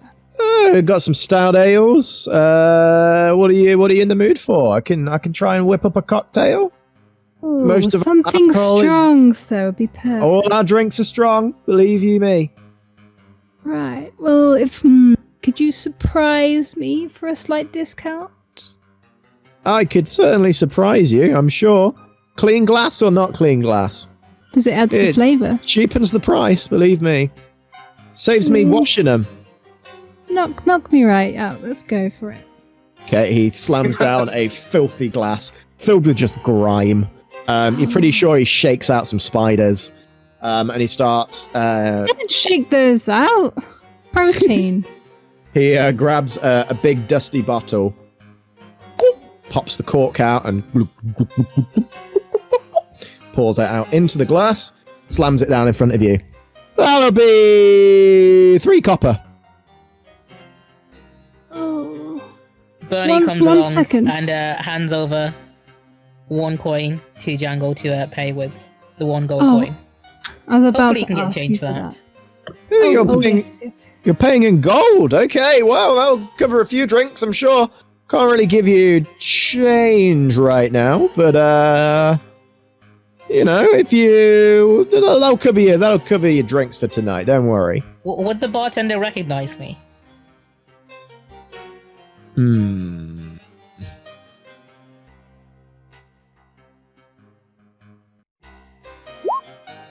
No, they don't appear to. Mr. Bartender? Yes, how can I help you, sir? Oh, you're a wizard. Oh, we don't get many of your kind around here that often. That's not surprising. Most of my kind don't have the stamina to get down here. I'll have one shot of your strong stuff, please. Strong stuff? How strong are we talking? Like Mr. Jangle here said, knock me out. I mean, this literally could knock you out. That is absolutely fine. And could you do me a favor and put it on Corporal Nobbs' tab over there? Corporal Nobbs? Well, is it for him? No, it's for me, but he said it was fine. Give me a deception roll, please. You know, your friend already paid for all the drinks, and I said that I wouldn't be charging anything further. You don't need to lie to get a free drink. They're all covered. I'm a little hard of hearing. Sorry about that. That's quite alright. I'll pour you one out. That's not a problem. If you'd like, I can pour one out for Corporal Nobbs, if you'd like one. No, forget about him. Okay. Well, help yourself. Glug. I'll leave the bottle. And he leaves the bottle and takes a step back. I pass the shot to Jangle and take the bottle. Okay, excellent. Jangle kind of makes that fair enough face and kind of eyes it up before taking it down pretty quickly. Are you okay, Jangle? Can you give me a Constitution saving throw? Hell yeah. I'm We're not- gonna take a massive swig. Can you also give me a Constitution saving throw? We're not letting Horifus do all the Constitution saving. Jangle, He's gonna step you away in case one feel of them pukes. you feel a burn at the very pit of your stomach from this. It's like it's not a nice sensation, but you're holding it down. Horifus, Yeah. time stops again. I feel like I'm getting older. You feel as your heart begins to pulsate, as your liver, you feel a stabbing, burning pain as you void your bowels Ugh. and slump down onto the ground with a hearty thud. It appears you may have disgraced yourself. I wouldn't be too concerned. It is quite common. Just Before- know that you might need to find a change. Could you point me to the nearest place I could get changed before you bring me back? That is not part of my job. I can only guide you to the afterlife. But believe me, Don't there make would me be beg. nothing but clean underwear that way. You Well, needn't beg. If but, begging worked on me, no one would ever die. well, I mean, until my allotted time, technically, I can't. So, Certainly not. May this be a lesson to you. And he clicks his fingers as you reawaken, and you feel a horrible wet sensation in your britches. Mr. Bartender. Bernie would Mr. like to approach the bar and Bernie, there is a horrible smell coming from the bar. I take a step closer to the orangutan and then I say, "Bartender, can I have a bottle of the most flammable drink you have?" I think I'm currently See? holding it. I just sold that to your wizard friend before he passed out on my floor. Oh, okay. I just take the bottle from the counter and just walk off. Okay. I'm going to go over to Dahlia, sorry, who is sat next to Fred Colon and Corporal Nobbs. Have you just gone and sat next to them? Yeah. Oh, okay, very confidently. Evening, gentlemen. Firstly, have you heard of the Church of Ohm? And I pass them each a leaflet. Oh. I've not personally seen anything like that before, Fred Colon says, bringing it over. Oh no, this is the one that Constable Visit was talking about, isn't it? That's the one. Yeah, I think it is. Who are you? Oh. There's a small figure sat in the seat next to you. It looks, could be a man, could be a goblin. This creature there's a slight scaly texture to their skin. Their nose is much larger than any humanoid creature you've seen before. Something about it is just immensely hideous. I make a pointed, note and then try my hardest with my upbringing to just ignore the flaws. Mm-hmm. I go, "Oh, you may call me Dee. Nice to I'm meet you, happy- Dee. I'm working with the church to solve that awful incident that happened just outside. Perhaps we can discuss this more over drinks on me." Oh, the drinks are on you. They are indeed. Well, metaphorically, of course. They'll be on the table. Oh, okay, I may have misunderstood. Oh, Corporal Nobbs is only joking. Fred says, sliding, punching him firmly in the arm. We do respect people around here. And he nods, his face, absolutely rouged. D. You said your name was D. Yes. Pleasure. You are. I'm Fred Colon. I am one of the guards of the watch, and I work very hard in what I do. Charmed, I'm sure. Well, it's good that I can be. This is my good friend Corporal Nobbs. Yeah, good to see you. What is it that you're wanting? People don't usually come and talk to members of the watch. Well, Not usually, anyway. It just so happens that I'm hoping the watch can help me. I see you've got a nice chalk outline of our dearly deceased Yeah, what of it? Om worshipper out there. Well, I've been tasked with finding out who murdered the man. Oh, Or, that's usually our job, but, I'm not going to worry about that. the veterinary asked us personally, So, Fred As- and Nobby look to one another, and they sort of shrug. The body was thrown in the river Ank. That's usually how we dispose of such things.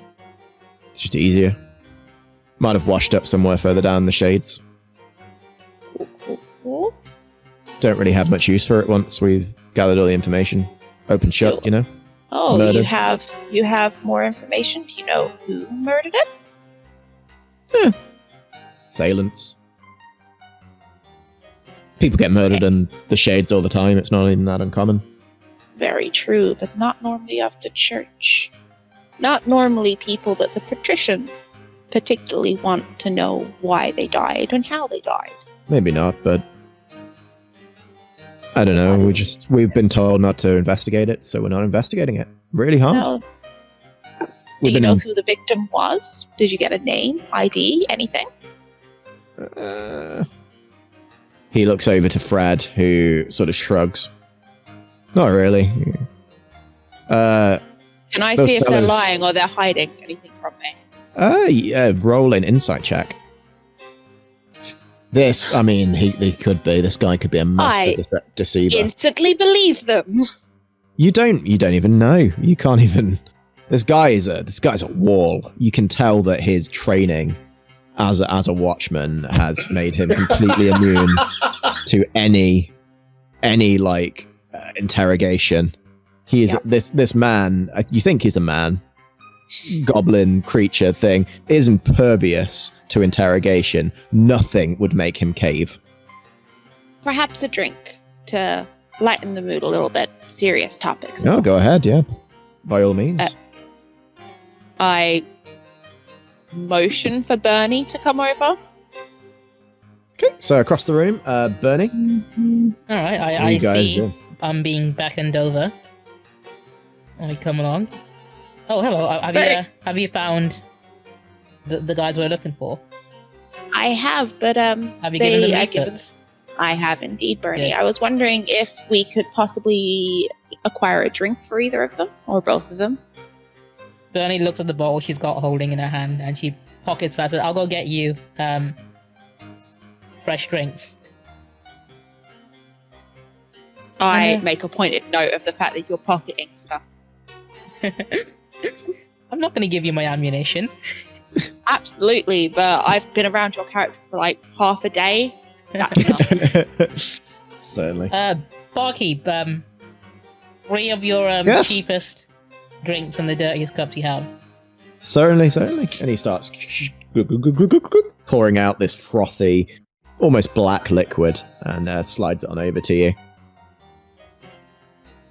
Okay, I precariously carry all 3 with me Okay. across. I'm not going to make you roll for that. I feel you're capable of carrying 3 pints. Yeah, okay, there we go. And I place them down at the table. And then I pull up a chair next to my buddy. I Oh, so you've pretend to drink. So you've got the good stuff. Oh, yeah.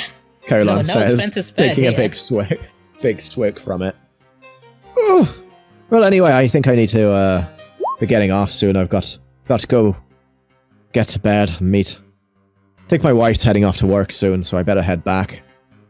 He stands up from his seat as his rotund body creaks as the chair sways underneath them. Are you sticking around, Nabi? Yeah, I think I'll stay for one. At least one, Nabi says, eyeing Dahlia with suspicion. And Fred Colon sort of wobbles his way out the door and heads on out. Did you find out what happened to the body? In the river, like all bodies end up. Oh, fun. Annoyingly. Well, I'm not much of a swimmer. If you're wanting more information, you could try talking to those fellows up there. I believe they sort of work by the riverside. A few of them might know about the whereabouts. Maybe know the. They might have some information on the. Shall we take a table each? Sure. Corporal, why the sudden rush of your friend to leave? And obviously the sudden rush to close a case of our dear worshipper here. Well, you've got to understand the thing about Colon is that he has this arrangement with his wife in that they very rarely see one another. He works a night shift, she works a day shift, and I think today it is what you would respectfully refer to as a conjugal. Oh, disgusting. Well, you know, they have to find time now and again. He takes a sip of his drink, a thoughtful sip of his drink. I don't think I want to hear any more of this conversation. I'm going to go here. Good Jangle evening. catches eyes of what Bernie's doing, kind of like moseys over, slightly swaying. I pull up a chair for Jangle because I can probably hear him stumbling over. Yep. Giggling to himself under his breath. Good evening. My name is Bernie. This is my esteemed friend Jangle, and these are leaflets for you about the teachings of the great god Om. Oh, the great god Om. I've heard good things about him. Very good things about him. Oh, there's many Have to great say, things about him. He's I am a great god for a reason. loving your outfit. Sorry, my name's Colin. What's your name? Oh, I'm Bernie, and this is Jangle. Bernie, you're looking radiant today, honestly. I just can't... have you done something with your hair? Well, I mean, I Something pray spectacular to about about 17 times every, day or so. Yeah, or, I think that you look really sexually attractive, the other man says from across the table. Something about you just makes me want to just... right here, right now. Oh, that Oliver, would be my please, if you could devoutness to the great god Om. You should try it. Reel it in, reel it in, Oliver. Reel it in. Jangle's face kind of twists a little bit, like disgust. Anyway, so sorry, that's my friend Oliver. He's a bit of an oversharer, as it were. But you're both looking very great today. What can I help you with today? Do you guys know anything about a dead person outside? Well, that's not there anymore. Might be in the river. Dead person. Ooh. We lost a lot of blood from the head, from what I've been told by a dog. That sounds by a dog. Oh, interesting. I once had an incident with a dog. It was pretty messy. You know, if you smear peanut butter. No, Oliver, we're over this. So this man, is this the one? Yeah, I believe by the river. May have washed up in the shade somewhere. That's where they all end up eventually. Pretty rough. So I've been told. But no, I don't really know much about his identity, I'm afraid. Do you know who did it? Who did him in, that is? If I knew, I'd have told the watch already, believe me. I'm not a stickler. In fact, well, do you know Oliver why they definitely would have told. Well, you know, he was one of those followers of Om, wasn't he? Do you know when they did it? Couldn't tell you, honestly. You probably want to ask the watch for that. Think they're the ones that carried out the investigation. Well, I'm out of questions. Jangle, do you have any questions for these lovely gentlemen? I was going to inquire more about the peanut butter than I thought smarter of it. Oliver, since you like to tell us stuff, What's your thoughts on alchemical signs and stuff? You know, when you draw them on the floor, it looks proper nice. I personally think that if you are going to go to the extent of drawing something on the floor, you got to make sure that it looks good enough to really draw in a crowd. I remember when I was younger, I drew this mosaic on the floor that my mother found. She looked down there, and it was, admittedly, it was created with fecal matter, but she absolutely beat me senseless. She just, it wasn't even in like a caring motherly way. Is she an artist? I mean, in a way, some would call her a torture artist, I guess, the way she beat me. I mean, there were like reeds. I think this guy might have been a torture artist, because it seemed like they put like almost like a map on the top of the guy, ran around in a big old circle. What's your favourite thing to paint with? My favourite thing to paint with would probably be my... it's okay, Oliver doesn't need to talk about... Your what? Oliver has some interesting practices, but we don't need to talk about those right now. Interesting. I mean, what happened out there is quite interesting, and it definitely is. Yeah. Maybe Simon can tell you a little bit more. Oh yeah, I'd absolutely love to do that. Simon says from across the next table. Yeah, just really, would you send everyone over to me? Why not? Yeah. What's the? Oh, great! You're actually coming over. Fantastic. Sits really close to him. Oh, yeah, great. Yeah, I don't even need personal space. What's the point? Do you know who might have done it? Or why did it? Obviously, yeah. I was watching. I was watching, and I just thought, you know what? This is great. Just kill that man. Saw? Oh, yeah, saw the entire thing. And what you know happened? what? Tell us everything. The entire time, I was just thinking, why shouldn't I just actually do something about this? But then I thought, no, I'd love to watch a man get beaten to death. That's great. I love it. I mean, it's my favorite thing. Human sacrifices was like a thing that was like all the vogue. Way back. Well, maybe. So I get the appeal of wanting to watch, I guess. Yeah, probably. Are you a happy person? Oh, I am absolutely ecstatic. Thank you for asking. As you can tell, I am just absolutely loving my day, aren't I, Trevor? I'm sorry about my friend. He's a little... He gets a little grouchy. He's not good with strangers. I am phenomenal with strangers, as you can tell. Seems nice. He's very nice. He is a... He's... Look, why would you guys think that Omnians specifically are being targeted? From what I've heard, the man that was murdered was an Omnian. So am I, and also my friend on the other table is also one now. That is unfortunate. You guys should be one to hand them both leaflets. Oh, great, thank you. Yeah, I was out of toilet paper, so this is perfect. Thank you. Oh, it's good to read when you're having a hard one on the loo. Yeah, that's it. It's great. I'm sorry. My name's Trevor, by the way. This is Simon. So, Trevor, why are Omnians being maybe potentially targeted, and who's targeting them? I don't know why. All I know is that the man was an Omnian. He was set upon. He was killed. The watch shifted his body into the river, and from what I understand, it's washed up somewhere upriver, somewhere within the shades. I can draw it on a map for you if you need to know the location. Oh yeah, that'd be helpful. Do you know if anyone came forward to identify him? Or anyone who knew him while he was alive?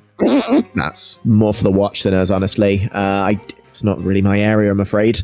We just work near the Docklands, don't we, Simon? Yeah, I work real hard. You certainly I love seem a like a hard working man. Yeah, well, you seem absolutely great too, he says, taking a sip of his drink. Complimentary, Simon. That doesn't really rhyme, but I'll take it. Meanwhile, Bruno, I saw your little message. Using your free drinks, you have sidled over to the librarian. What are you doing, Bruno? Barkeep, we got free drinks, don't we? Yeah, they've all been paid for, so yeah, go ahead. Can I have 2 of what this hairy friend of mine is drinking, please. Oh, okay. And he slams 2, like, very big, like, wooden tankards down on the table, like, filled with a frothy liquid. I pass one over to the librarian and motion that it's his. Look! Now, I know I messed you about in the past, and I'm a man who I've killed, I've maimed, and I've tried to be honest with my killing and maiming, and I feel I've done you a disservice, and I feel guilty. His eyes widen as he realizes and recognizes who you are. Look! Please accept my apologies with this beverage, and may we become friends once more. The librarian looks at the drink, at the tankard, and then up at you. Can you give me a persuasion roll, please? Oh, come on. I want him to be my mate.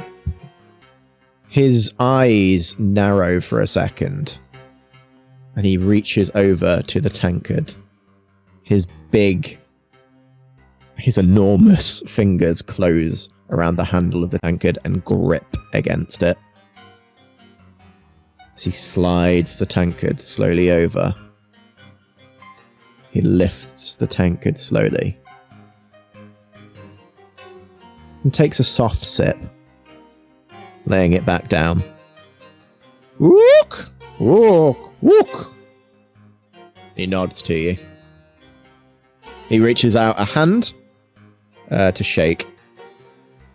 And I respond by shaking his hand.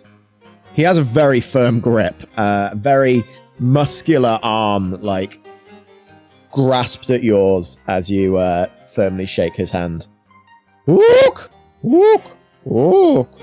He nods and takes another sip of the drink. A motion for 2 more drinks. Okay, some more drinks coming. Horifus, are you doing anything at the moment? Yeah. Obviously, I would have tried to find a outhouse or something to maybe some stairs over here that you think clean, might be a private washroom downstairs.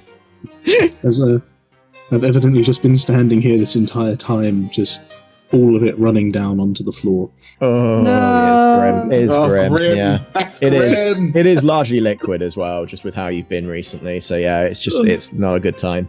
So yeah, you can go. There's over up this way. Mr. Bartender. Yes. Oh, what is that smell? Don't mind that. Just give me a flagon of something to and point me in the direction of your nearest outhouse. He nods and gestures to the stairs over there, which has like a indoor washroom near the cellar, apparently. Oh, I see. Thank you. I kind of just like slowly like waddle, lift it, keeping my legs straight, but lifting one up after the other. Okay, show me the path you're taking. I'm gonna quickly go round. The librarian looks at you as you walk by as he sniffs the air. Up and cut it real close to this guy here. Jangle, just as you said your last line to Simon, Horifus walks by, just a smell of just vile human waste. If it's if it's mostly non-solid, am I leaving a trail of it as I go? Yeah, there's a bit of a brown sludge leaving you as you go through. Just very quickly, a really quick shuffle towards the stairs. Oh my god. I shrug at the librarian and say, cut him a bit of slack, mate. He has died 5 times today. Look! Yeah, I know. Look! Simon turns to you, Jangle. No, it was absolutely phenomenal. What a great day this has become. Honestly, just I know. Kind of looks at him with a bit of like a flirtatious look on his face. Oh, I'm getting a vibe here. Is this Trevor? Trevor, is this a thing that's happening right here? Yeah, I think there might be a thing happening there. You've just got to, maybe be upfront. I always find it is good to be upfront about these things. Oh yeah, I'm so good at being upfront about things. Yeah, no, but maybe in this instance it would be good because I don't think they're kind of getting your dynamic at the moment. Oh yeah, because my dynamic is so hard to get a hold of. Mr. Bardman, obviously you are extremely sexually attractive to me. Why don't you just stay and sit with me all day? Why not? Yeah, phenomenal. Oh. Unfortunately, I don't think tell we me what have your all favorite day, so art is. Jangle, we do have a dead body to find. Got it marked on the map, actually. We should probably tell Dahlia about that. Yeah, we can make sure you... it's not actually that far from here. I mean, if you follow up the river, it won't take you long to get there. I would be careful, though. It is literally the Shades, and people die in the Shades a lot. So shouldn't be a problem. You know. The great god Om protects me, and that wizard there can't die. I'm sure about everyone anyway. Horifus, you've changed your britches now, so yeah, you can make your way back. Awesome. Oh God, it feels so much better. Let's get to the top of the stairs. Can I see the trail that I've left? Yeah, you can see a trail that's left behind. I'm just gonna go around the other way and avoid it. Don't worry, I shit myself too all the time, Oliver says as you pass him. Really, that's fascinating, and I quicken my pace. Yeah. Yeah, Bernie, you return to Dahlia? Yeah, so I found out where the missing dead body is, and I placed my map on the table with the marked location in the Shades. Interesting. Yeah. Okay. Show me I the gave map. them all leaflets for, obviously, the great god Om, as they should all be worshipping. Of course. As long as you didn't give any more money away. No, not So, yet. Dahlia, from the map that you can see, you actually know that area of the Shades fairly well. Perfect. It's quite a popular dumping ground for bodies. The Assassin's Guild often use it to chase up paperwork. Often, if they're getting audited especially, you need to make sure that the receipt is properly left with the body. So that is often the bodies are stored there so that they can make sure everything is filed away properly. It's all very business-like, really. Those are for the sort of lower-end jobs, which are much more frequent and don't pay out as well. Oh, I know this place. Cool. Okay. Well, Corporal Nubs, it was a pleasure drinking with you, I'm sure. But, Always is. Duty calls and all that rubbish. Yep, perfect. Well, I'll bid you goodbye, and and he just turns away from you. Yeah. Continues I drinking. stand up. Right, where's the others? Jangle is currently talking to his friend. He's heading over already. He's already kind of bid them farewell and kind of shakes himself out of it. Still drunk, but seemingly less lecherous than he was before. What the heck did I miss? And apparently, Bruno has made a friend of the simian variety. Look! The librarian. I guess. I give the librarian a wide berth. Okay. Rude. Awesome. I follow. So, you guys are now heading on out to the next location. As I leave, I motion to the barkeep to keep the librarian on our tab. Look! The librarian says, raising his empty flagon to you. I put out my hand for another handshake. He firmly takes it. I'll see you again, my friend. It's always good to see you. Look! The Shades are not a particularly nice place. Often it is a dumping ground for bodies, but at other times it can be an area of great commerce if you are trading in, drugs, sex, and illegal weapons. Some of you have a background knowledge of this area. This area in particular, I'd say only really Dahlia really knows about. But as you arrive, you get a sort of sense of this sort of arid environment, and obviously the waft of the Ankh itself is somewhat off-putting. but something doesn't seem right. I'd like everyone, first of all, to roll a regular just general perception check for me, please. Do I get advantage because I know the place well? Let's say yes, why not? Fuck it, okay. My home ground. An idiot. Okay.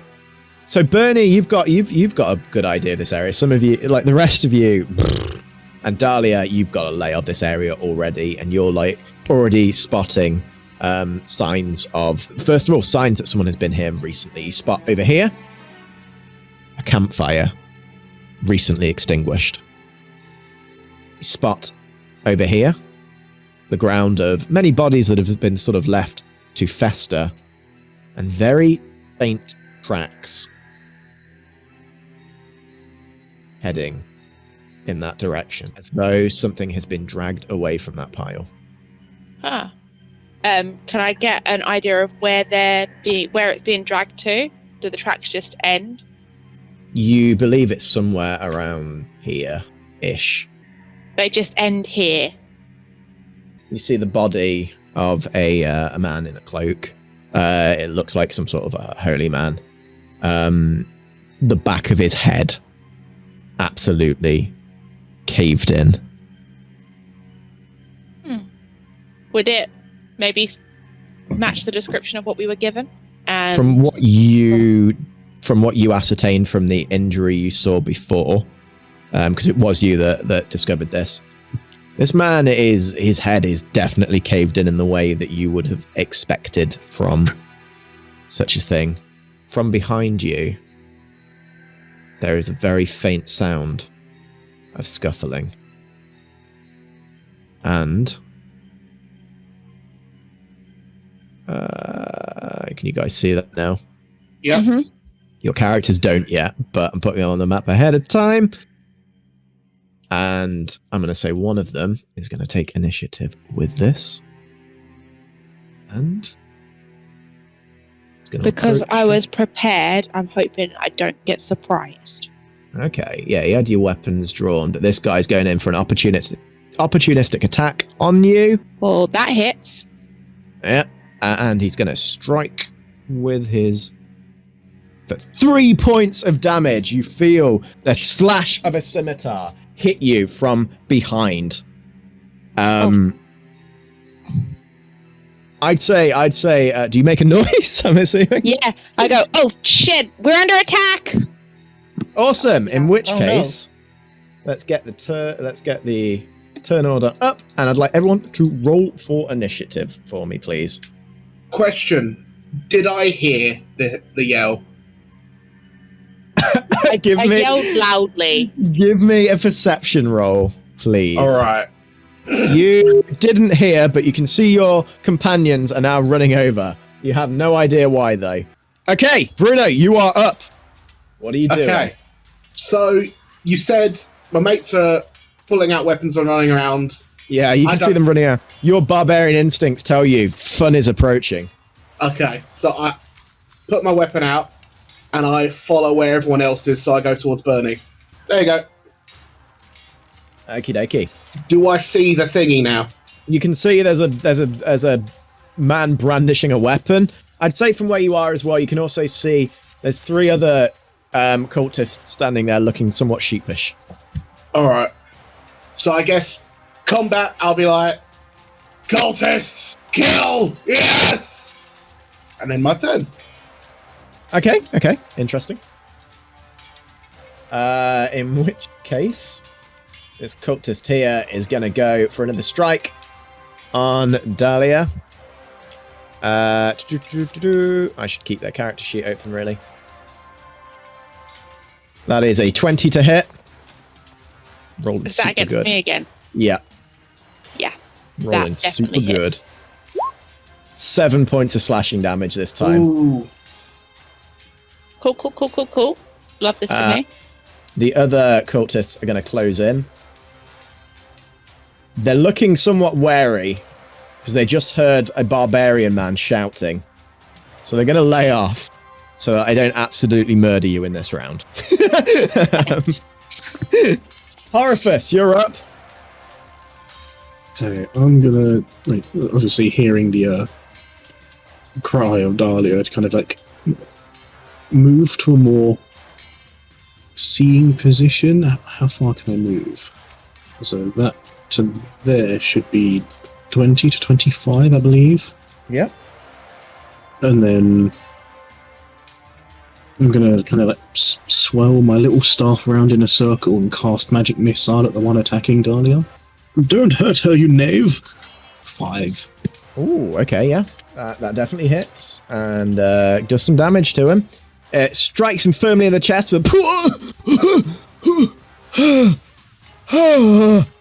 he lets out a gasp, and he's looking pretty winded by that hit. Over to Janglejock.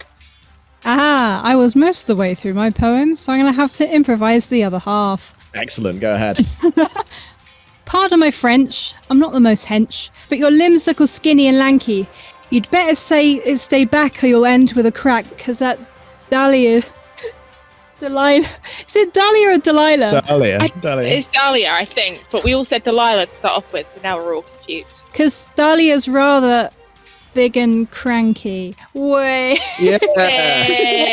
Perfect. What are you doing with that? That was meant to be vicious mockery.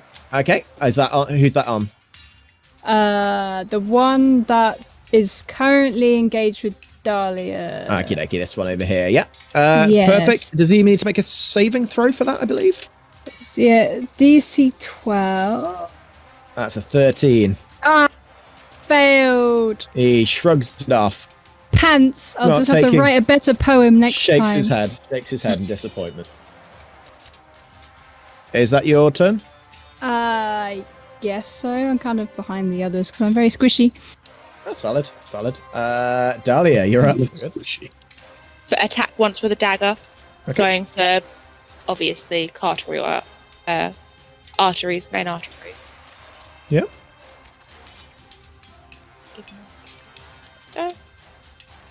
For the first one, 10 does just hit, yeah. thank God for that. Just guys in clothes. They're just 5. dudes, man. 5. As you stab straight in, where did you say you're going through again? I was going to go through, the main artery that's down by the leg. Oh, the Everyone groin always tries- one. Yeah, everyone tries to protect their neck. No one protects their Yeah, neck. so you Their groin. stab him firmly in the groin, and he lets out a with my noise bite knife. as a spurt of blood hits you, probably sort of across your own sort of thigh midriff. Guy's a bit taller than you, and he goes and goes limp and collapses on the floor, Nice. very dead. Can I use my offhand to throw my other dagger at this guy here? Sure, yeah, go ahead. Yeah, I'd say that hits. Yeah. That's another 2. As a knife hits him in the shoulder, he lets out a high-pitched squeal, and like looks down at it. Doesn't even know what to do. He's like, it's embedded in him. Good. And then I retreat backwards. Okay. Bernie, you're up. Bernie is going to take 1, 2, 3 steps this way. So they're Yep. all in, I believe, a very nice 15-foot cone. Okay. Beautiful. Excellent. And she's going to do what she does best, and that's cast Burning Hands in a nice 15-foot cone. And they get a saving throw, don't they, on that? Dex saving throw. Dex Do saving they throw. still take half with Burning Hand? They They do. do, yeah. It's gonna be a short fight. As she casts, she yells in the name of the great god Ooh. Spicy. Well, they will be pretty spicy once this hits. So the first one saves, and the last one fails. So this one and this one over here managed to sort of take a step back from the torrent of flame. Now, how much damage did you do? 16. Yes. Fucking hell, okay. These poor guys. She's a very experienced artanist. Can I shout, leave one alive for information? This Okay. one is incinerated as he it just erupts in flame. His body isn't even left behind. He's gone. You've just like got my absolutely destroyed. The knife clinks to the floor made of metal. It looks blackened as it Probably sharper. drops with a clunk. Bruno. All right. So I've seen one go, one burn. I got my sights set on this guy. Okay. So I'm charging forward, screaming as I do. Yep. Get right in range. I start raging. Yep. So I'm using a good old rage, and I then bash him with my greatsword. Do you mean your giant butter knife? The giant butter knife. Is a miss. You manage. Yeah, you don't manage to hit him, I'm afraid. Jeez. Only Then just. in which case, I'm gonna use this. So here comes the wabam. Well, bam. That one just hits. Roll for damage, but it probably won't matter. Yeah, you cleave this guy in half. Yeah! From the middle. Blood! And you are sprayed with just a torrent of just gore and just ick. Bruno has never been so happy. Very dead. Very dead. This guy is gonna go 1, 2, 3, 4, and he's going to open his jacket, and you'll see an absolute pile of just alchemical bottles just tied to him. And he's just going to shout at the top of his voice, "For the great god Ur-Gilash!" And he's going to pull a cord. He pulls a cord, and his body ignites as an explosion erupts within a. Can I quickly use one of my reaction abilities? I was about to say, could I do that? 10. I was going to say 10-foot radius. What's your reaction? I was going to. I'll let you go first, Orifice. I was going to ask if I could quickly use my reaction to tackle him to the ground and smother him with myself.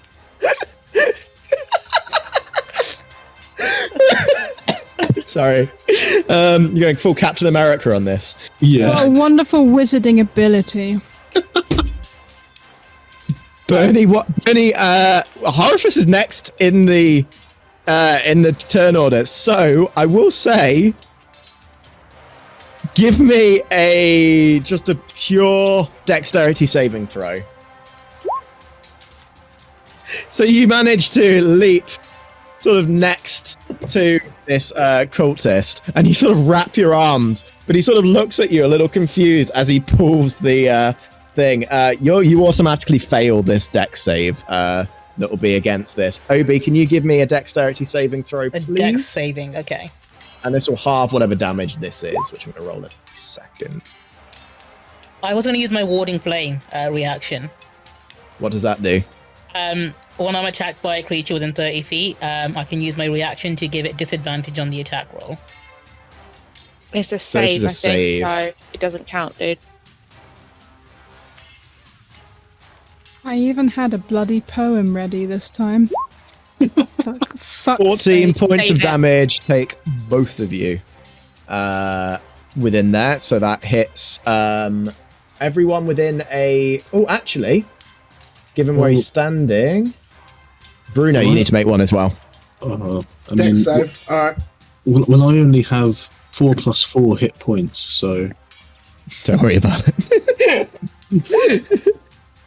I don't know how close I am. Bruno, you also fail this. I think everyone else is good.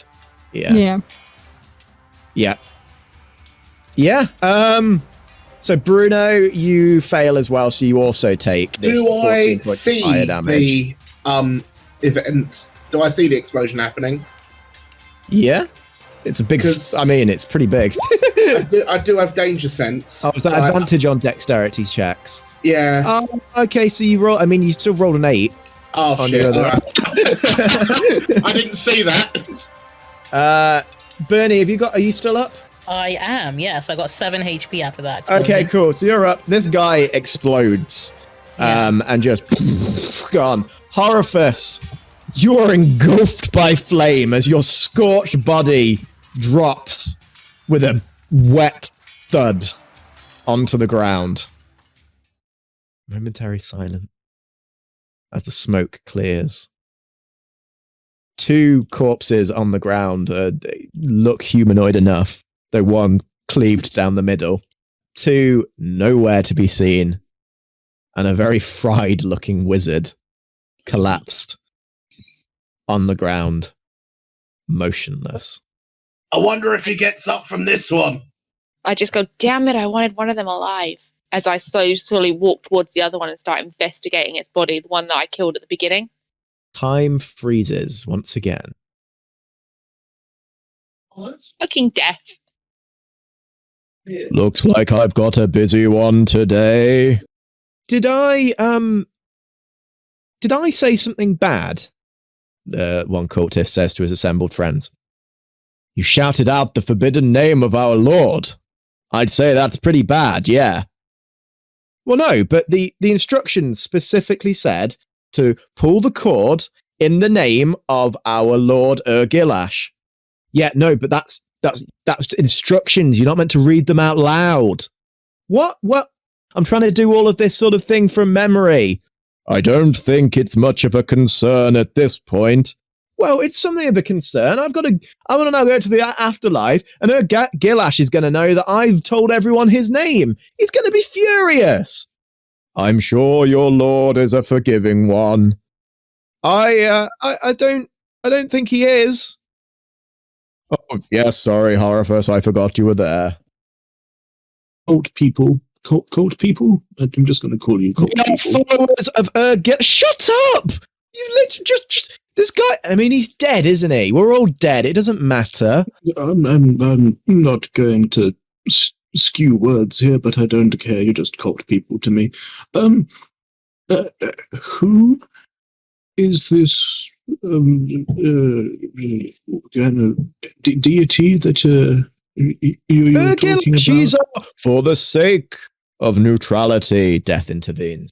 I should inform you, this man will not remain dead. So do be careful with what you tell him. Oh, Death, shush. I am not. Don't trust him. Don't trust him. Here. He's Death. You can tell me anything.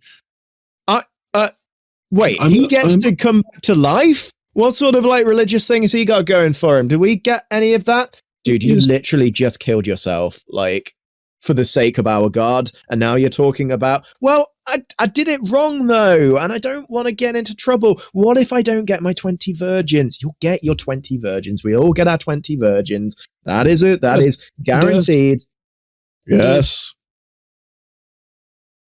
I heard what they said. I want to go where they're going. Maybe you will, perhaps. I'm uncertain on what sort of afterlife awaits you, but for now, you must continue on your path. These men will await their future. And he walks over and swings his scythe, leaving them from their body. Go on into this great night. And that as the souls disappear. I don't usually say things like that, but I thought it sounded poetic at the time. Do you think I'm trying to work with a few things like that? Really spice up the engagement, in their final moments. Go on into this great night. I saw it in a play.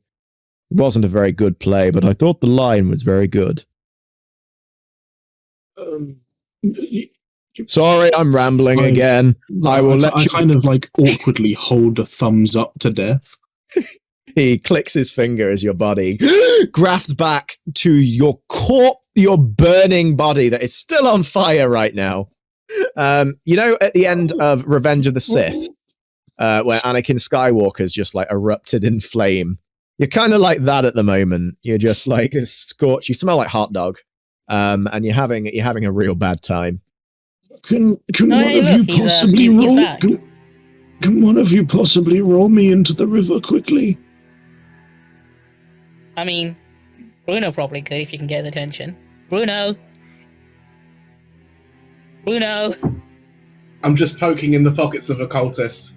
I pick up a stone and throw it at him. They have nothing of worth.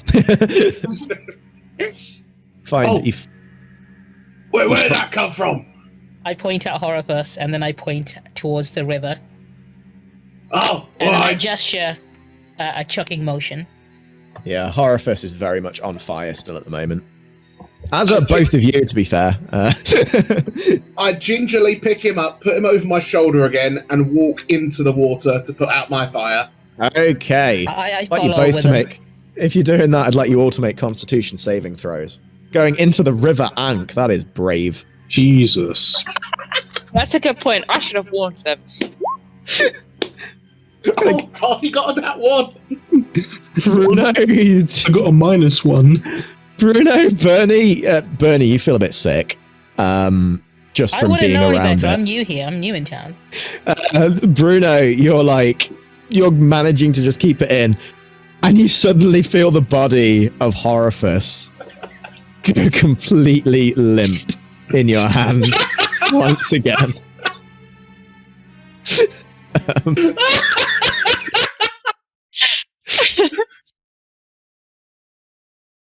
Really, Horifus?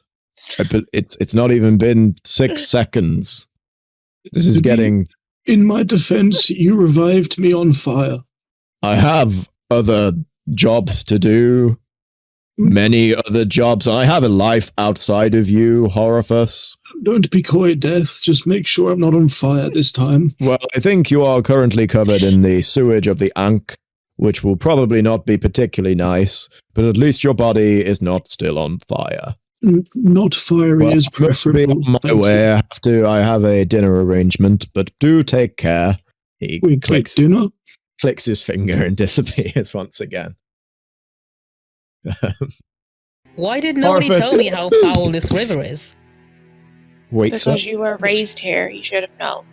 Yeah, Well, on I'm further from Omnia. inspection. On I'm further not inspection, Bernie, you notice a distinct crust on the river. It is not you. As you walked into it, it was like stepping into like old custard. Oh, like Like a creme brulee. It's like breaking through a particularly badly made creme brulee Oh. that just falls apart into a gooey mess. Well, Around that's you. delightful. Have This you ever left the almost yogurt out forsaken for a river. really long time? Like old milk. Crust is the best bit. Leave a yogurt out in the sun for a bit. Oh. Or like when you While let all this is gravy cool happening- down too much. Oh But- no! But Horifus, as you awake, a word is just ringing in your head, just continuously. Ur-Gilash. Ur-Gilash.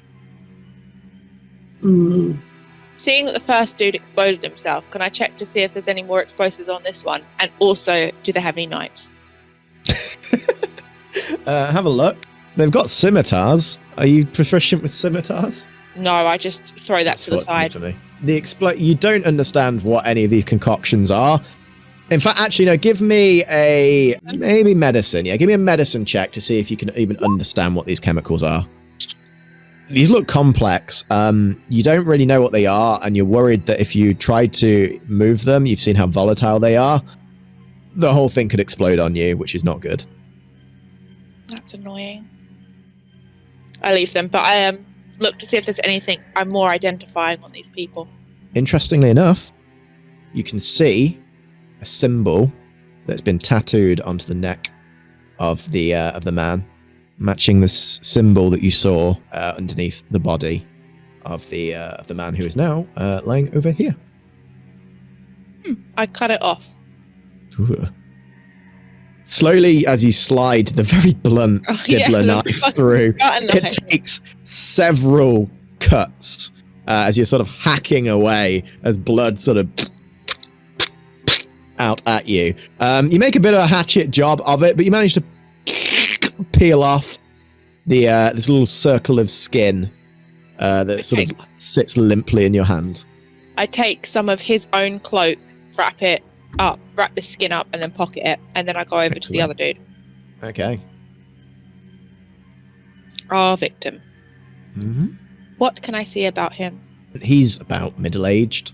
He's wearing monk vestments, which are often worn by very devout followers of Om. He's also carrying a holy symbol, more like circular symbol with a embroidery of a small turtle on it. Which Is that represents Om symbol? Yeah, representation of the god Om. I pull it off and throw it at Bernie. Hey, you might want this. Oh, thank you. Om's blessing be upon you. Mm-hmm. And everyone else, of course. Except for that one guy who said his name wrong and called him Ur-Gilash or whatever. I can't even say the name right. It's like, how hard can that be? Bruno, you can put me down now. So I place him out of the slime next to me and pat him on the head once more. Thank you. Good job, Bait. Beautiful. Thank you. Can I get an insight check specifically from Horifus, if that's okay? So you have a spark of inspiration that the DM is giving you so that we're not sat here all day. Assume that somehow Jangle knew how to give it to you. You have this thought, this word, Ur-Gilash, is not a word that you understand, but it is currently the only lead that you have. However, there is a place that has a lot of information, with ancient books, ancient tomes, which may have the information you need. Somewhere closer to home than you would prefer at this point, but might be the best place to go for your next step of the investigation. Everyone, I think I have an idea. An idea? Can it be not dying? Well, I can't promise that. But What's the fun in that? the thing they mentioned, Ur-Gilash or whatever. Ur-Gilash, was it? Ur-Gilash, I believe. Thrash. There may be some books that may have something about them, maybe at the unseen. Oh, that's a good idea. We should go university. burn them. Any books about gods other than Om burning. should be burning, removed from burning. existence immediately. Yeah, That's a I'd great love idea. to see Let's you go. try and burn some books in that library. Good luck, man. Okay. But Bernie is not coming with us. But I should maybe go to the university to have a look. So they're at the university. Okay, let's head over there. No, you stay. No, I go. No, No, and you stay. You I read definitely books. stay. And I dispose of books that we do not need. No. After a lengthy discussion, Bruno, restrain that one. What was that? Can't hear you, mate. what I'm going to say as well is the journey to the Unseen University will give you all the opportunity to have a short rest as you're going as well, if anyone wants to roll any hit die or anything like that. Absolutely, along the way. yes. Many things go on at Unseen University, and, regrettably, teaching has to be one of them. The faculty has long ago confronted this fact, and has perfected various devices for avoiding it. But this is perfectly alright because, to be fair, so have the students. As you make your way through, I believe Horifus is probably leading the way. He takes you through the gates, and takes you straight through to the library of the Unseen University. Now, the library is the greatest assemblance of magical text anywhere in the multiverse. Thousands of volumes of occult lore weigh its shelves. It was said that, since vast amounts of magic can seriously distort the mundane world, the library does not obey the normal rules of space and time. It is said it goes on forever. It is said that you could wander for days among the distant shelves, that there are lost tribes of research students somewhere in there, That strange things lurk in forgotten alcoves and are preyed on by other things that are even stranger. Wise students, in search of more distant volumes, take care to leave chalk marks on the shelves as they roam deeper into the fusty darkness, and tell friends to come looking for them if they aren't back by supper. So as you guys arrive, from the other side of the room you hear a "Walk!" as the librarian turns to see you. He scurries on over and walks over to Bruno specifically and holds out a hand in greeting to him. I open my arms for an embrace. You get the warmest and widest orangutan hug. Oh, yay. He nods. It's nice to Pat's see really you bad. again, mate. Always Woo! good to see you. Walk! Yeah. Walk! You've realised now that there might be something of a language barrier issue here. It's hard of hearing. I don't think it matters. Yeah. No, that's fine. for a barbarian, it really doesn't matter. No, to be fair, yeah. If anyone's going to bond. So what are you guys doing now you've arrived? I Keeping a asked very about the close eye on orangutan. Bernie. So, friend of yours? Bruno? He's a librarian. Oh, okay. These are his books. Ah. Do you have any, excuse me, librarian, I just completely walked past Bruno. Do you have any books about deities that might not be the great? I, behind Bernie, just put my hand up in like a cross. And Sorry, just stare at the librarian. Ook! Ook! Ook! And like shaking my head back and forth. Ook! Yeah, I'd like to check them all out. Ook!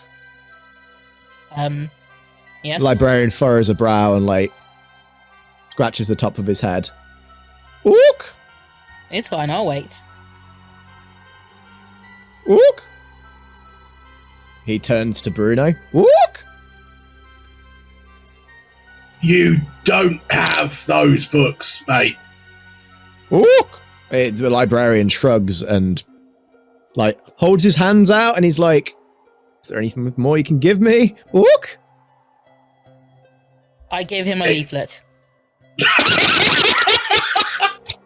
He looks at the leaflet and then, like, scrunches it in his hand and, like, puts it in his mouth and starts chewing. Ook! Ook! Blah. I gave him another one. He takes it and scurries on over to a giant chair that he has over here and starts scribbling little doodles on it. He doesn't return. I turn to Heraphus and go, mate, maybe you should take control of this one, mate. Yes. Okay. Master Librarian? Walk! From the other side of the room. Just a... Do you have any books on, oh god, the Ur-Gilash? Ooh! Librarian pauses the scribbling and then sort of turns around, his head sort of rotating slightly. Walk! Walk! Walk! Walk! And he gestures over to the other side of the room, frantically gesturing over here. Oh my yes. That's where I go. Do we know what the luggage is? Why would you know what the luggage is? Well, I'm gonna go to where the librarian pointed to look for books. While they do that, I mosey on over to the librarian and ask if I can join in with his doodling. Walk! Walk! And he passes over another leaflet for you. And even scooches over a little bit on his seat to give you room to sit next to him. I join him. I love the barbarian tribes. Over in the direction the librarian pointed, there is a very scrawny looking man in a long red wizard robe. You assume he is a wizard, as is transcribed on his hat, is the word wizard spelt with 2 Zs. The man's probably in his sort of mid-30s. Has a very scraggly little beard. Has the physique of a very thin tree that's been wrapped up in a blanket that's been blown away by the wind. Can I do a history check to see if I remember Rincewind? Go ahead, yeah, go ahead. Please pass. You remember a man that fits this description, though. He would be probably in his 50s by now. This man looks considerably younger. It's done. So perhaps a relative, yeah? Who knows? Excuse me? He's not responding. I go over and, tap him on the shoulder. Okay, so you're sort of now stood here? Yeah. Give me a dexterity saving throw. Dear God. You're asking a lot of me. I am. Well. As your hand makes contact with the unconscious wizard, there is stirring next to you, and a loud as this seemingly immobile chest erupts with an open, clawing mouth that grasps onto you, chomps down on your midriff, and swallows you whole. Upon seeing this, can I pull out my crossbow to fire? You certainly can. In fact, I'd like you all to roll initiative for me, please. Oh dear. Dahlia, what are you doing? You've just seen Horifus swallowed whole. Yeah, I pulled out my crossbow, didn't I? Yeah. And I'm going to shoot with my crossbow. Okie dokie. Roll to hit, first of all. Would they still be able to hear me from the outside? I think you'd be very, very muffled. But just kind of thinking to myself, I was like, it's been a while since I've been in a womb-like thing. Dahlia, you steady the crossbow, but you're shocked that this immobile chest has just come to life, and you fire off, and it hits in the side of a very old-looking book. You hear from the other side of a room an objectable walk as the bolt makes contact with the probably a very expensive book. Just sorry, missed. Okay. You doing anything with your bonus action at all? Already got much I can do. There's not really anywhere I can hide unless there's a stack of books I can. Oh, there's swap books behind. everywhere. Yeah, I'm not too much of a stickler for that. Can I just say there's a stack Little that I can crevice, hide yeah. behind? You can sort of get in between them, yeah. Perfect. In there. Just give me a stealth roll. Absolutely. Higher than that. You are still, yeah, actually are hidden. Jesus Christ, poor luggage. I believe it's 8 plus wisdom. Jangle Jock, what are you doing? Yeah, boy, I'm going to cast Bardic Inspiration onto Bernie specifically because that's how the poem turned out. Wizard is hard, discard the bizarre, whilst Mard and I fard in confusion. I inquire with desire, sudden fire calling Bernie, whilst she turnies you to ash disillusioned. Beautiful. Nice! I like that. That's I very feel good. very compelled to do some arson within inside these library walls. Okie dokie. Are you... so that's a bonus action, I believe, to do Bardic Inspiration. Yes, so my actual action, I might just use the sling just for shits and giggles. Yeah. Dibbler's best. That does hit. Roll for damage. I give him health. I don't think it quite works like that, but yeah, that's one... Oh, have you got a minus to your dex modifier as well? Oh my god. Yeah. Well, remember you wrote this. I did, yeah. It does 1 point of damage, definitely. Right, okay. But yeah, the luggage, it scratches the wood ever so slightly, and the luggage looks Tack noise. off. Hell yeah, I'm gonna die. You might not be the first one. Oh dear. And is that the end of your turn? Yes. It is now the luggage's turn. Hell yeah. Horifus. From within the luggage, you feel this empty void of where you are. You have no idea of what world you're in, what reality you're in. It's just this creeping feeling of dread overwhelms you as the creature bites down on you for 7 points of damage. Did you heal before? Nope. Your body goes limp inside the luggage. Just the luggage gives a satiated grin and looks over at Jangle Jock with a smile and takes 2 steps towards you. Horifus, you're dead. Bernie. Before Bernie moves, she's gonna quickly look around to everyone and say, you guys are cool with me burning this place down, right? In the name of I don't wait to hear a response. I just say that's. I'm just gonna declare that is what I intend to do, and I'll take a step forward, maybe 2 steps forward, and surprising everyone, I'm gonna cast Burning Hands. I mean, I was going to aim for the wizard next, so. I'm so confused how that could ever happen. I know. So the luggage, I believe, gets a save against this. Oh, it fails.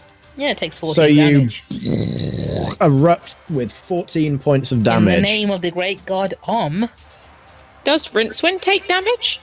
How close? What's the range of it? It's in a cone, so from the angle I'm doing it, it wouldn't. Oh. Okay.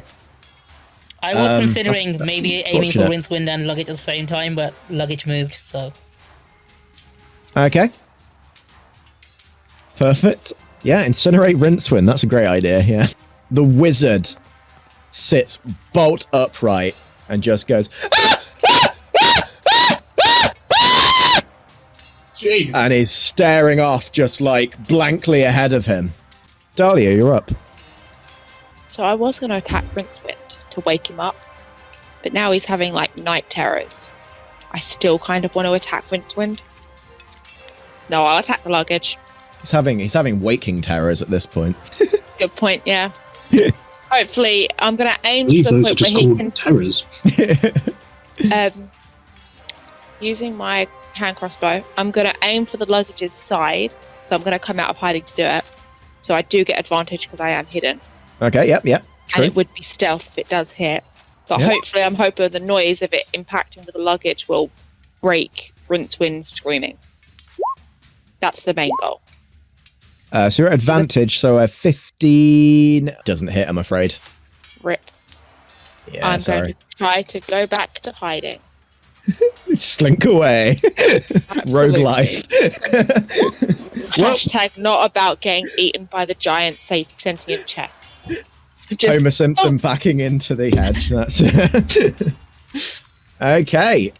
Jangle Jock, you're up. Right. Okay. Luggage I is think- looking at you. Yeah. I can move, but then cast a spell, right? Yeah. So I will move. I don't know how far I can move. I'm guessing here. Yeah, but it gets an attack of opportunity on you if you do that. Oh, can I cast and then move? Yes. Oh, that will still be an attack of opportunity, won't it? If you move, yeah. Unless you use the action to disengage, Well, I'm casting Vicious Mockery. which is an action, isn't it? Yeah. Yeah. Bugger. Well, guess I'll just... I think even if it's an attack of opportunity, I'm less likely to be eaten from a distance, so... Okay. That okay did not sound like anything like it was agreeing with me, but I'm doing it now, so... What's your AC? My AC is low. 11. Okay, that hits. Ah, Jumped for 13 points of damage. I mean, I'm still standing. That's a massive- positive. Like monstrous teeth chomp around your leg as you go away and like sinks deep into the muscle of your leg, and you feel it take part of your flesh away as you try and scurry away from it. But yeah, His scream is oddly melodic and beautiful, and I'm not going to reenact that because I don't think I can manage. Go on, I did the Rincewind scream. Beautiful. I don't know if you could hear that. Surrounded by books and a guy killed by a cook, you'd think I'd be far more a quiver. Your trunk don't give mystery. In moments your history. With my sharp tongue, my mockery delivers. 4 points of psychic damage. Nice. I mean, it's hard to gauge how that's affected this, sapient chest. Luggage is going to turn to Bernie, who stood right in front, and it's going to attempt to swallow you. I would like to use my warding flare reaction to give disadvantage to that attack. Okay. So I believe it would still be a contested strength save, but yeah, at disadvantage. So you've only got to beat a 6. Yeah. So it tries to grab. It opens its mouth like to get you, and you jettison flame in front, and the luggage lets out and steps back, and its little legs skitter across the floor as it goes in for a bite on you. I'm assuming a 9 doesn't hit. Nah. No, you're good. The great god Om protects me. 2 and armor class of 13. I'm afraid is still dead. Bernie, what are you doing? I'm not that dead. Ooh, that is a good question. Can I gauge whether my last attack did anything to that luggage at all? It looks like it did some damage to it. Yeah, I mean it's a bit blackened. Okay. It looks mad though. It looks I'm real gonna hit pissed. it with a sacred flame this time, a different type of flame. Okay. Remember to use your inspiration die. I shall do on this one, I think, and I rolled for extra damage with a d6. Okay, so it's gonna be 4 plus 2, so you take 6 damage. Yeah. Okay. I mean, it still just looks mad at now. Okay. What else you doing? Is that Can I it? shove the luggage? What? It's like a bonus action. Yeah, just give it a quick shove. Or just pick it up and yeet it. You want to try and pick it up and eat it? Just move it away if I can. I'm gonna say sure. Give it a go. Give me a strength Oh check. my god. Boom. Bernie, as you reach in to grab it, the luggage just opens its mouth and you tumble and fall straight inside as it clumps down around you. You are now being consumed by the luggage. Help me. Dahlia, before your turn once again. Ah! Ah! Oh god! Who are you? Who are you? What's going on? Oh my god! Ah! Ah! Ah! The wizard looks down in horror, seeing a bunch of people brandishing weapons at him, and the luggage currently on a rampage. What? Oh god! Oh no! Oh shit! Oh no! No! No! No! This! Oh! No! From within the luggage, but you can hear Bernie muttering a prayer to Om. Yep. Sorry, I didn't mean to skip your turn there. Dahlia, you're up. You're up. Before Dahlia goes, do you think I would have heard my friend screaming a bit and wondering what's up? You might have heard the librarian screaming, Yes. and is now beating his chest and is walking over himself.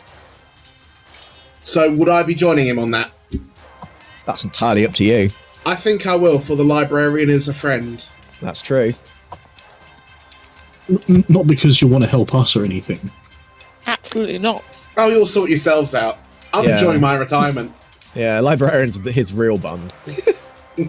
He's completed his 5, quest. 30. So that's 30. I get in Rincewind's face. I pick him up and go, sort your damn box out. What? What are you? I genuinely don't know what's going. Who are you? What? Ah! And he immediately throws up all over you. Sorry, that was bad. I've had a real rough life. Why are you attacking my luggage? Can you not? We weren't. It ate one of our friends. His Horifus' dead body next to me. He does that. Yeah, he does do that sometimes. My bad. Ooh, that's a dead wizard. That is not good. Luggage! I just go, he's fine. Get him to spit out the other one. My leg! Luggage! Can you, The luggage turns around obediently and, scurries over. Luggage. Luggage. What have you got? What's in your mouth? Oh God, protect me. You've got a person in there, haven't you? The great God Come will on. protect me. He spit it out. Spit it out. With a loud. I listen to the great You are the noise. You are brought back, slopped onto the ground. Praise be to the great God for releasing me from this nightmare. If only Horfus was also a believer. I believe. Sorry. I take Rincewind by the coat and start wiping off his sick on it. I'm like, you're going to want to compensate me for this. Honestly, I'd love to. I'm not very material right now. I have literally just returned from a literal hell dimension. Otherwise, I'd be more than happy to look into. Your friend is dead. I've just noticed. Is that Give him a minute. problem? Maybe Because two. time freezes. Hello again. Horifus. Yes, hello. Interesting one this time. I believe it was. I will deal with you in just a moment. I have something else to deal with. And he heads over. Rincewind! Rincewind turns to Death, avoids eye contact with him. Oh, hi. Long time. Yes, I guess it has been. For you. For me, time is an irrelevance. Well, yes, I imagine that would be the case. I was simply using it as a colloquial greeting. Yes, it was well received, I assure you. Always nice to catch up. Yes, clearly not running fast enough. Have you met my granddaughter, Susan? I haven't. I wasn't even aware you had a daughter, if I'm honest. She died. Oh. My condolences? Unless, is that something of a promotion in your line of work? It was in a fiery crash, along with my apprentice. It was the single most harrowing moment of my existence. Yeah, my entire existence is quite harrowing, so I can only imagine. Well, good to see you. We'll meet again soon, I'm sure. Not if I can help it. He gives Death a wry smile as Death gives him a bony thumbs up and heads on over to Horifus. Yes. Sorry, just catching up with an old acquaintance. We should get your soul reunited with your body now. It would be appreciated. Thank you. He clicks his fingers as your body is brought back to life. Oh dear God. Oh, character, think do we you have mean any dear healers? Good question. Do you have any healers? Because I'm trying to work out if my impending outburst is going to be worth it. I mean, I am a cleric. I do have the ability to do so. Nice, cool. Okay. I don't know if my outburst is at the correct timing, but then again, Jangle Jock will do things whenever he's ready. Okay. So my leg! My leg! Great Om! It was nommed! I will beg for great healing Om dying! I cry, though I stay handsome. Or say scream my great anthem. Your old sack of luggage is a dick. Wordy bugger, isn't he? Rincewind says. I go over to Jangle Jock and say, are you ready to accept the great god Om as your savior and, of course, one true god? Do you forgive that I just said your god's name in vain, along with the word nommed within about I don't think Om really cares about that, really. He's really lax about things. He used to be really... he used to come down really hard on us for a lot of things, actually. He used to be so many rules, but he's really mellowed out over the last, century or so. Great. I mean, yeah, I'd like my leg to not hurt anymore, so... Alright, do you also pledge to hand out 10 of these leaflets? I I cannot promise. Depends if there are women that I can chat up. That makes it easier, usually. All right, cool. So just so you're aware, if you do not hand out these leaflets within 1 calendar month, the healing will be undone. I mean, that's for future me to worry about, so let's go. Oh, we have a deal then. I cast Cure Wounds on this leg. Nice. Damn. I can't say I'm particularly repellent to a good salesperson. You enjoyed those 8 extra hit points. I mean, it's better than a 5. Rincewind looks around at all of you and he's like, well, yes, super sorry about all of that and everything, but I have a warm bed that is long overdue for me, so... I don't think so, mister. I remember you. I don't think you do. Very few people do, often. They don't see enough of me for that. You're a lot younger than I thought you would be, but I remember you. Wait, is this... What year is it? What? How long was I gone?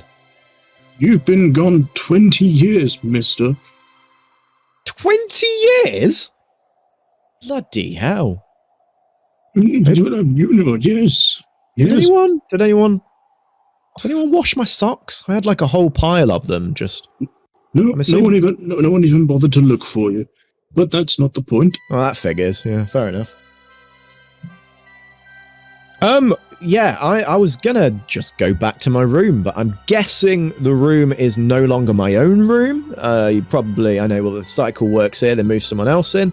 That's fine, I'll just sleep in the library, I'm pretty sure that's fine. At that moment, the librarian scurries over. Walk! Walk! Oh, good, the librarian's still here, excellent. Walk! Walk! Yeah, I know, I didn't think I was gone that long, honestly. Walk! Yeah, probably. Walk! Oh, okay. Well, it's nice you're making new friends. Walk! Walk! Walk! Walk! Oh, no idea, honestly. About 20 years, I reckon. Walk! Walk! Ah. Rincewind, I actually have a question for you. For me? Oh, right, yes. Okay, good. I'll try and... Do you know the name or maybe place Ur-Gilash? Ur-Gilash. That is it's not a word I've heard of. It's not pretty, really read. Pretty lame name, if you ask me. I mean, I've been a lot of places. I've seen a lot of things. I've heard a lot of languages. I've run away from so many different types of people that all just wanted to murder me in a bunch of different ways. I'm talking boiled alive. I'm talking spears thrown at me. I'm talking arrows. I'm talking crossbows. I'm talking stones. Sorry, I just have a sort of permanent PTSD. It's not, I wouldn't even call it PTSD. It's more of a CTSD, a current traumatic disorder. Ur-Gilash, not certain on that one. Ook! Ook! Yeah, I mean, it could be... I mean, are we talking something that exists now? Is it something that definitely exists right now? I don't know. This is what we need to know. Well... Ook! Ook! Ook! Ook! Ook! Ook! And the librarian suddenly looks extremely excited. Ook! Ook! Ook! Oh, God, no, I am not getting involved in... Ook! Ook! Yeah, I know, I did it once before, but... Ook! Ook! Ook! Look, that was in a video game. I don't think it's even canon to the main story at this point. Ook! Ook! Ook! Ook! Ook! Ook! Yeah, and it went really badly from what I remember, honestly. I think there was, chaos theory, the butterfly on the other side of the world. Things go badly when you deal with that kind of crap. Ook! Ook! Ook! Ook! Ook! Ook! Yeah. All right. Do any of you guys know what L space is? Do I? My character. All right. Let me explain. Knowledge equals power equals energy equals matter equals mass. and on that simple equation rests the whole of Elspace. It is via Elspace that all books are connected, quoting the ones before them and influencing the ones that come after. But there is no time in Elspace, nor is there, strictly speaking, any space. Nevertheless, Elspace is infinitely large and connects all libraries, everywhere and everywhen. It's never further than the other side of the bookshelf, yet only the most senior and respected librarians know the way in. So yeah, that basically about sums it up. It's some weird book magic that can send you across time. I think that's about right. Walk! Walk! Walk! Yeah, I mean, close enough, honestly. I mean, I might be paraphrasing a little bit. Walk! Walk! Walk! Yes. Okay, I'm paraphrasing a lot. But it's dangerous, okay? Essentially, what you can do, using the power of the library, we can connect with this word, find out when it was last used, and then essentially travel to that point in time. Super dangerous. Essentially, we can change the entire course of humanity and the way the world functions, especially if it is far back enough for it to be an issue. So That's I fine, don't we can send Horrifus to do it then. I don't think it's a really good idea to do, honestly. I think whatever you're dealing with, I mean, it's not a good idea. It's just, walk, walk, walk, walk! Yeah, I mean, there's not really many safeguards, is there? Walk, walk, walk! What, as a spirit? Walk! Well, not a literal spirit. No, I get that. But still, like, I've been ethereal before, and it's not a good feeling, the sudden detachment from your body. Walk! Yeah, okay, fine. All right, so there is something we can do. Pretty dangerous. It's fine, I'll do it. It could result in our souls being ripped from our very bodies and scattered across an unknown period of time and space. That sounds itchy. I'm It is absolutely fine with extremely that. itchy, Let me do it. honestly.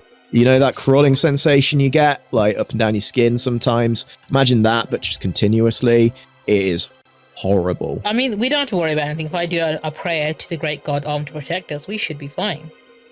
Oh, you're an Omnian. Great, cool. Glad we got one of them around. Excellent. There's well, actually two of us. I've oh, even converted better, even my, better. Excellent. Yeah, cool. I've met would you some like a Omnians. pamphlet and Some of I was going to say, I hand out a pamphlet to Rincewind. you're the pamphlet When- kind, not the murdering innocent women because they think they might be witches kind. Good, excellent. Anyway, What? Wait, Oh. what? oh, you don't know? Yeah, they've got inquisitors that literally go around murdering magic folk. They are some real bad Omnians out there. I've met some. I mean, I've generally they met give some the bad rest of us a people. bad name, if we're being I honest. get that. Honestly, I just think generally most people are shit. But you know, I'm you down to guys. 7. You guys seem fine from what I've seen so far. You didn't try and murder me, which is step up. That is basically best friend level for me, honestly. I think Dahlia was going to at some point. I was close. That's you wouldn't be the first one. You could certainly try. Your Honestly, luggage was eating our friends. he does that. All right. I mean, he probably saw you as a threat. He doesn't fully understand these things. I So look some- at Horrifus, and then I look back at Rincewind pointedly. A threat. Look, I mean, he is a very powerful wizard, clearly. Right? You're a wizard, right? I feel like I recognize you, but honestly, faculty changes around here so frequently. It has been 20 years, so I'm not certain. What was your name again? Horrifus. Horrifus Crump. Horrifus. Bloody hell, you were ancient when I was here. How old are you now? 94. 94? Why are you still involved in this crap? Shouldn't you be enjoying retirement? Or like, Well, go to 4X, honestly, 4X. It's horrible, but at least the surfing's alright. it was. I mean, I only have, maybe 12 months left. Oh, that's a shame. But until then, I'm untouchable. So I'd like to do don't think dangerous that's how that things. now. works. I don't think that. Surely that's not how that works. I've died 7 times today. Is that why death was? Yep. Yes, So you're telling me that literally any wizard could have done this at any time, and you're the first wizard that's thought to do this? Well, I mean, there's probably reasons that they don't do it. I imagine it's extremely painful. Right? He shit himself today. Oh, yes. Yes, Stabbed him. I did the other day, I'm honest. It happens. It happens in our line of work. A lot. Anyway, we're getting sidetracked. L-Space. Right, so what we'll need to do, we'll need to cast a spell of some sort. Might be a book that we'll need a wizard that can do. Horifice, you're a wizard. I'm a wizard, but I'm not the best when it comes to. Oh, I know exactly what you are, Rincewind. Excuse me, lads. Excuse me. Did you just call Bait a wizard? Is he's a wizard? Yeah, You're a wizard. Yeah, he's like he's virgin for life. I mean, I'll be honest with you. I haven't seen him do much apart from die. And I come back every time. You'd be surprised how many wizards follow that path themselves, Most of them just eat dinners, go to sleep, and then die peacefully. So, honestly, he's probably doing more than most do. Does that mean you can do magic tricks as well, Bait? I mean, yes. Well, this spell would need to be cast by you if we're going to try it out.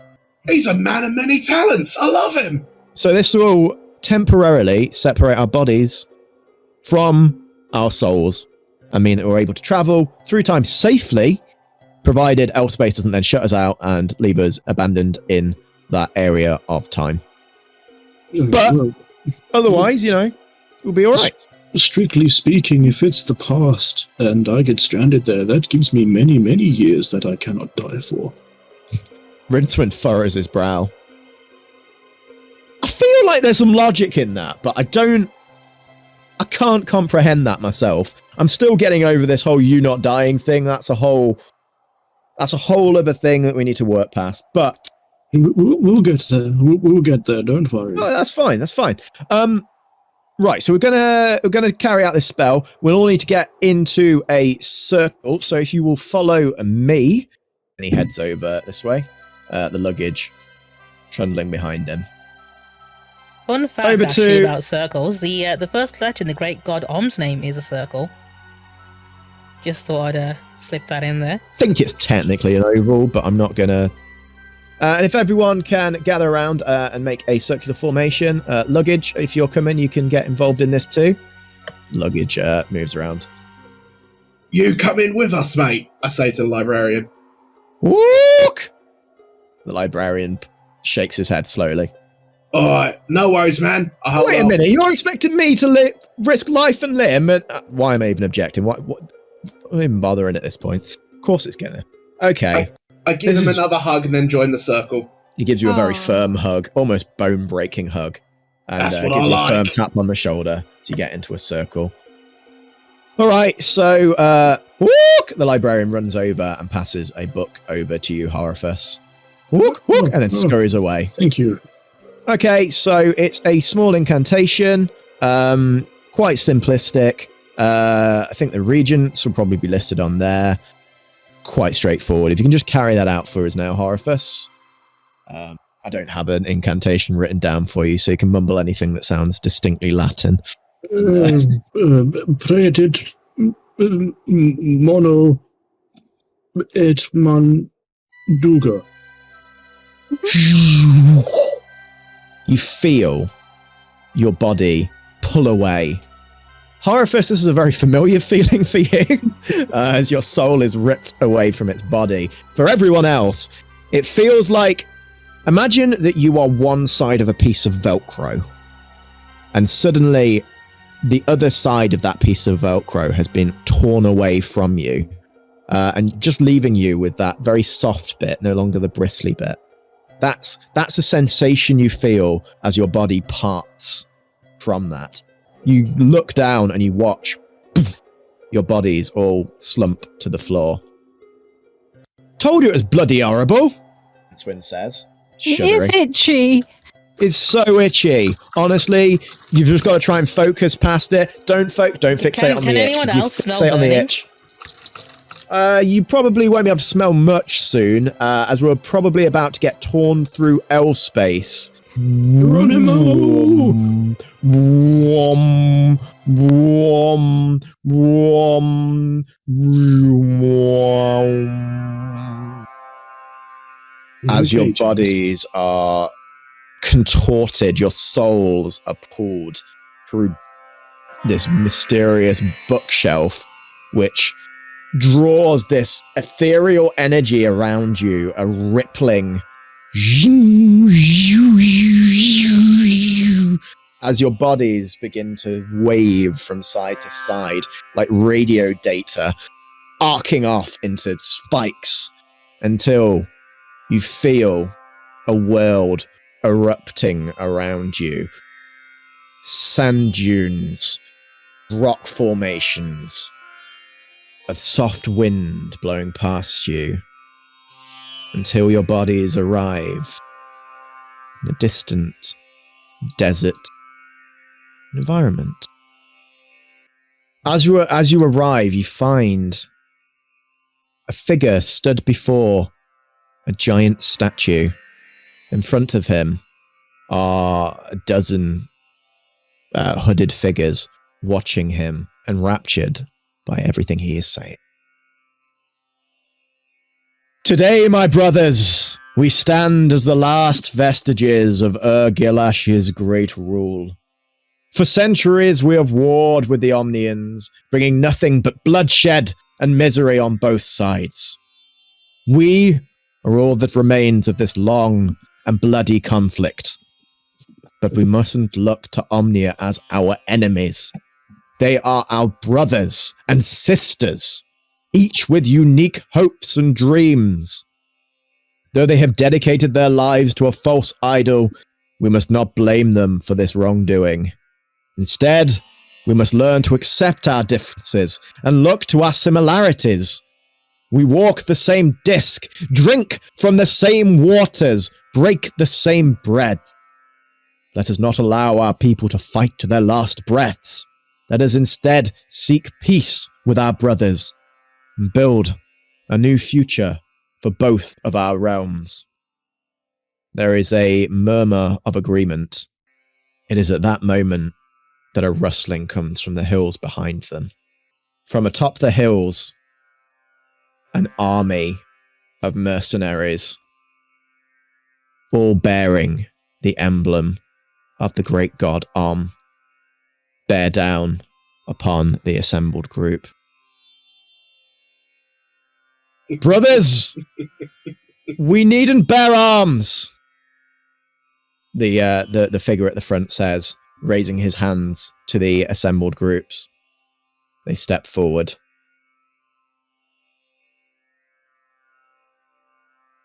Until the weapons are drawn.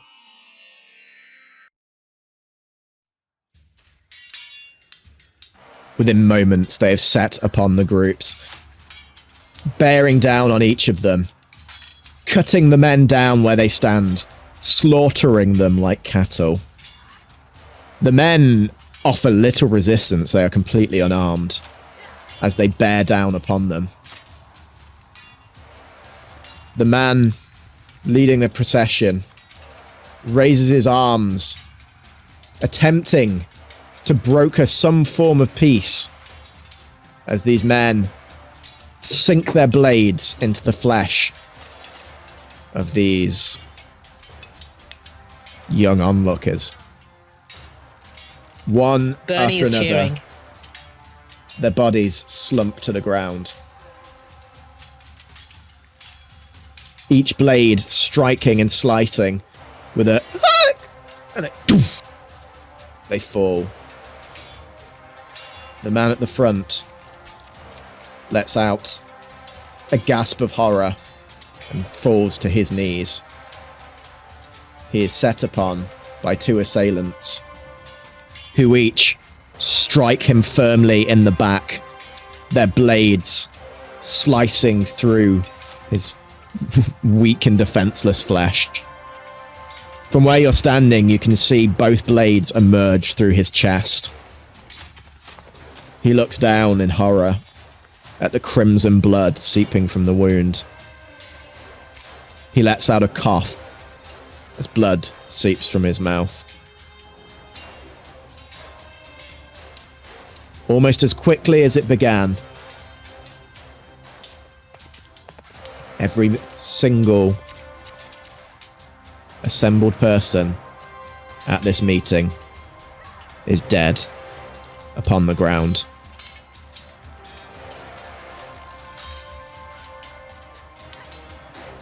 Soon, the dust clears.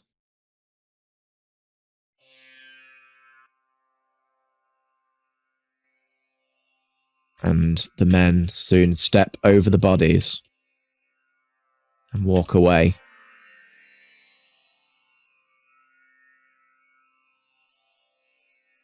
You watch on as the body of Khaled, the kindly Khaled as they call him, lays motionless on the ground.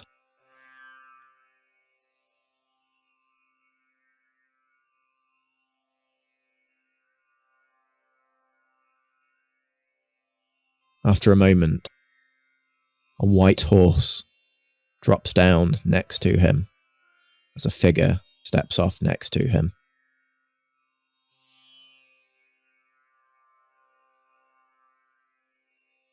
They attacked us. We offered no resistance. That appears to be the case. Why? We only planned to coexist with them. Why couldn't they just let us be? One can only speculate. But I am the last worshipper of Ur-Gilash. So it appears. Then, what will happen to Ur-Gilash? The same thing that happens to every forgotten deity. The spirit of Khaled looks up to death and shakes his head. I can't allow that. It is beyond your control.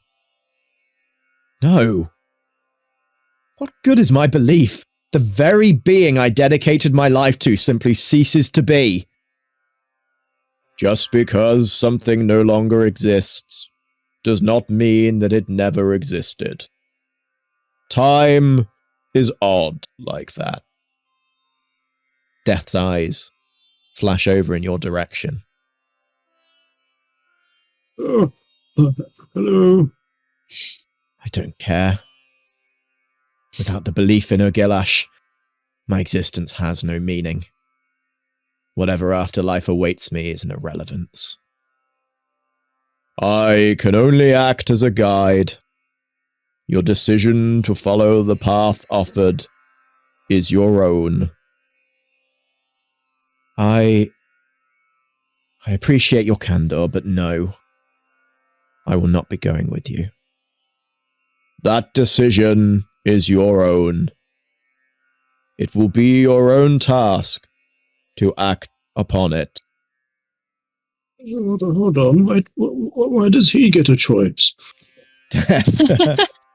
Steps away, leaving the spirit on his own. He looks down at his lifeless body and places a hand over it. The crown upon his head lights up for a moment as his spirit disappears. And that's where we'll leave the session today.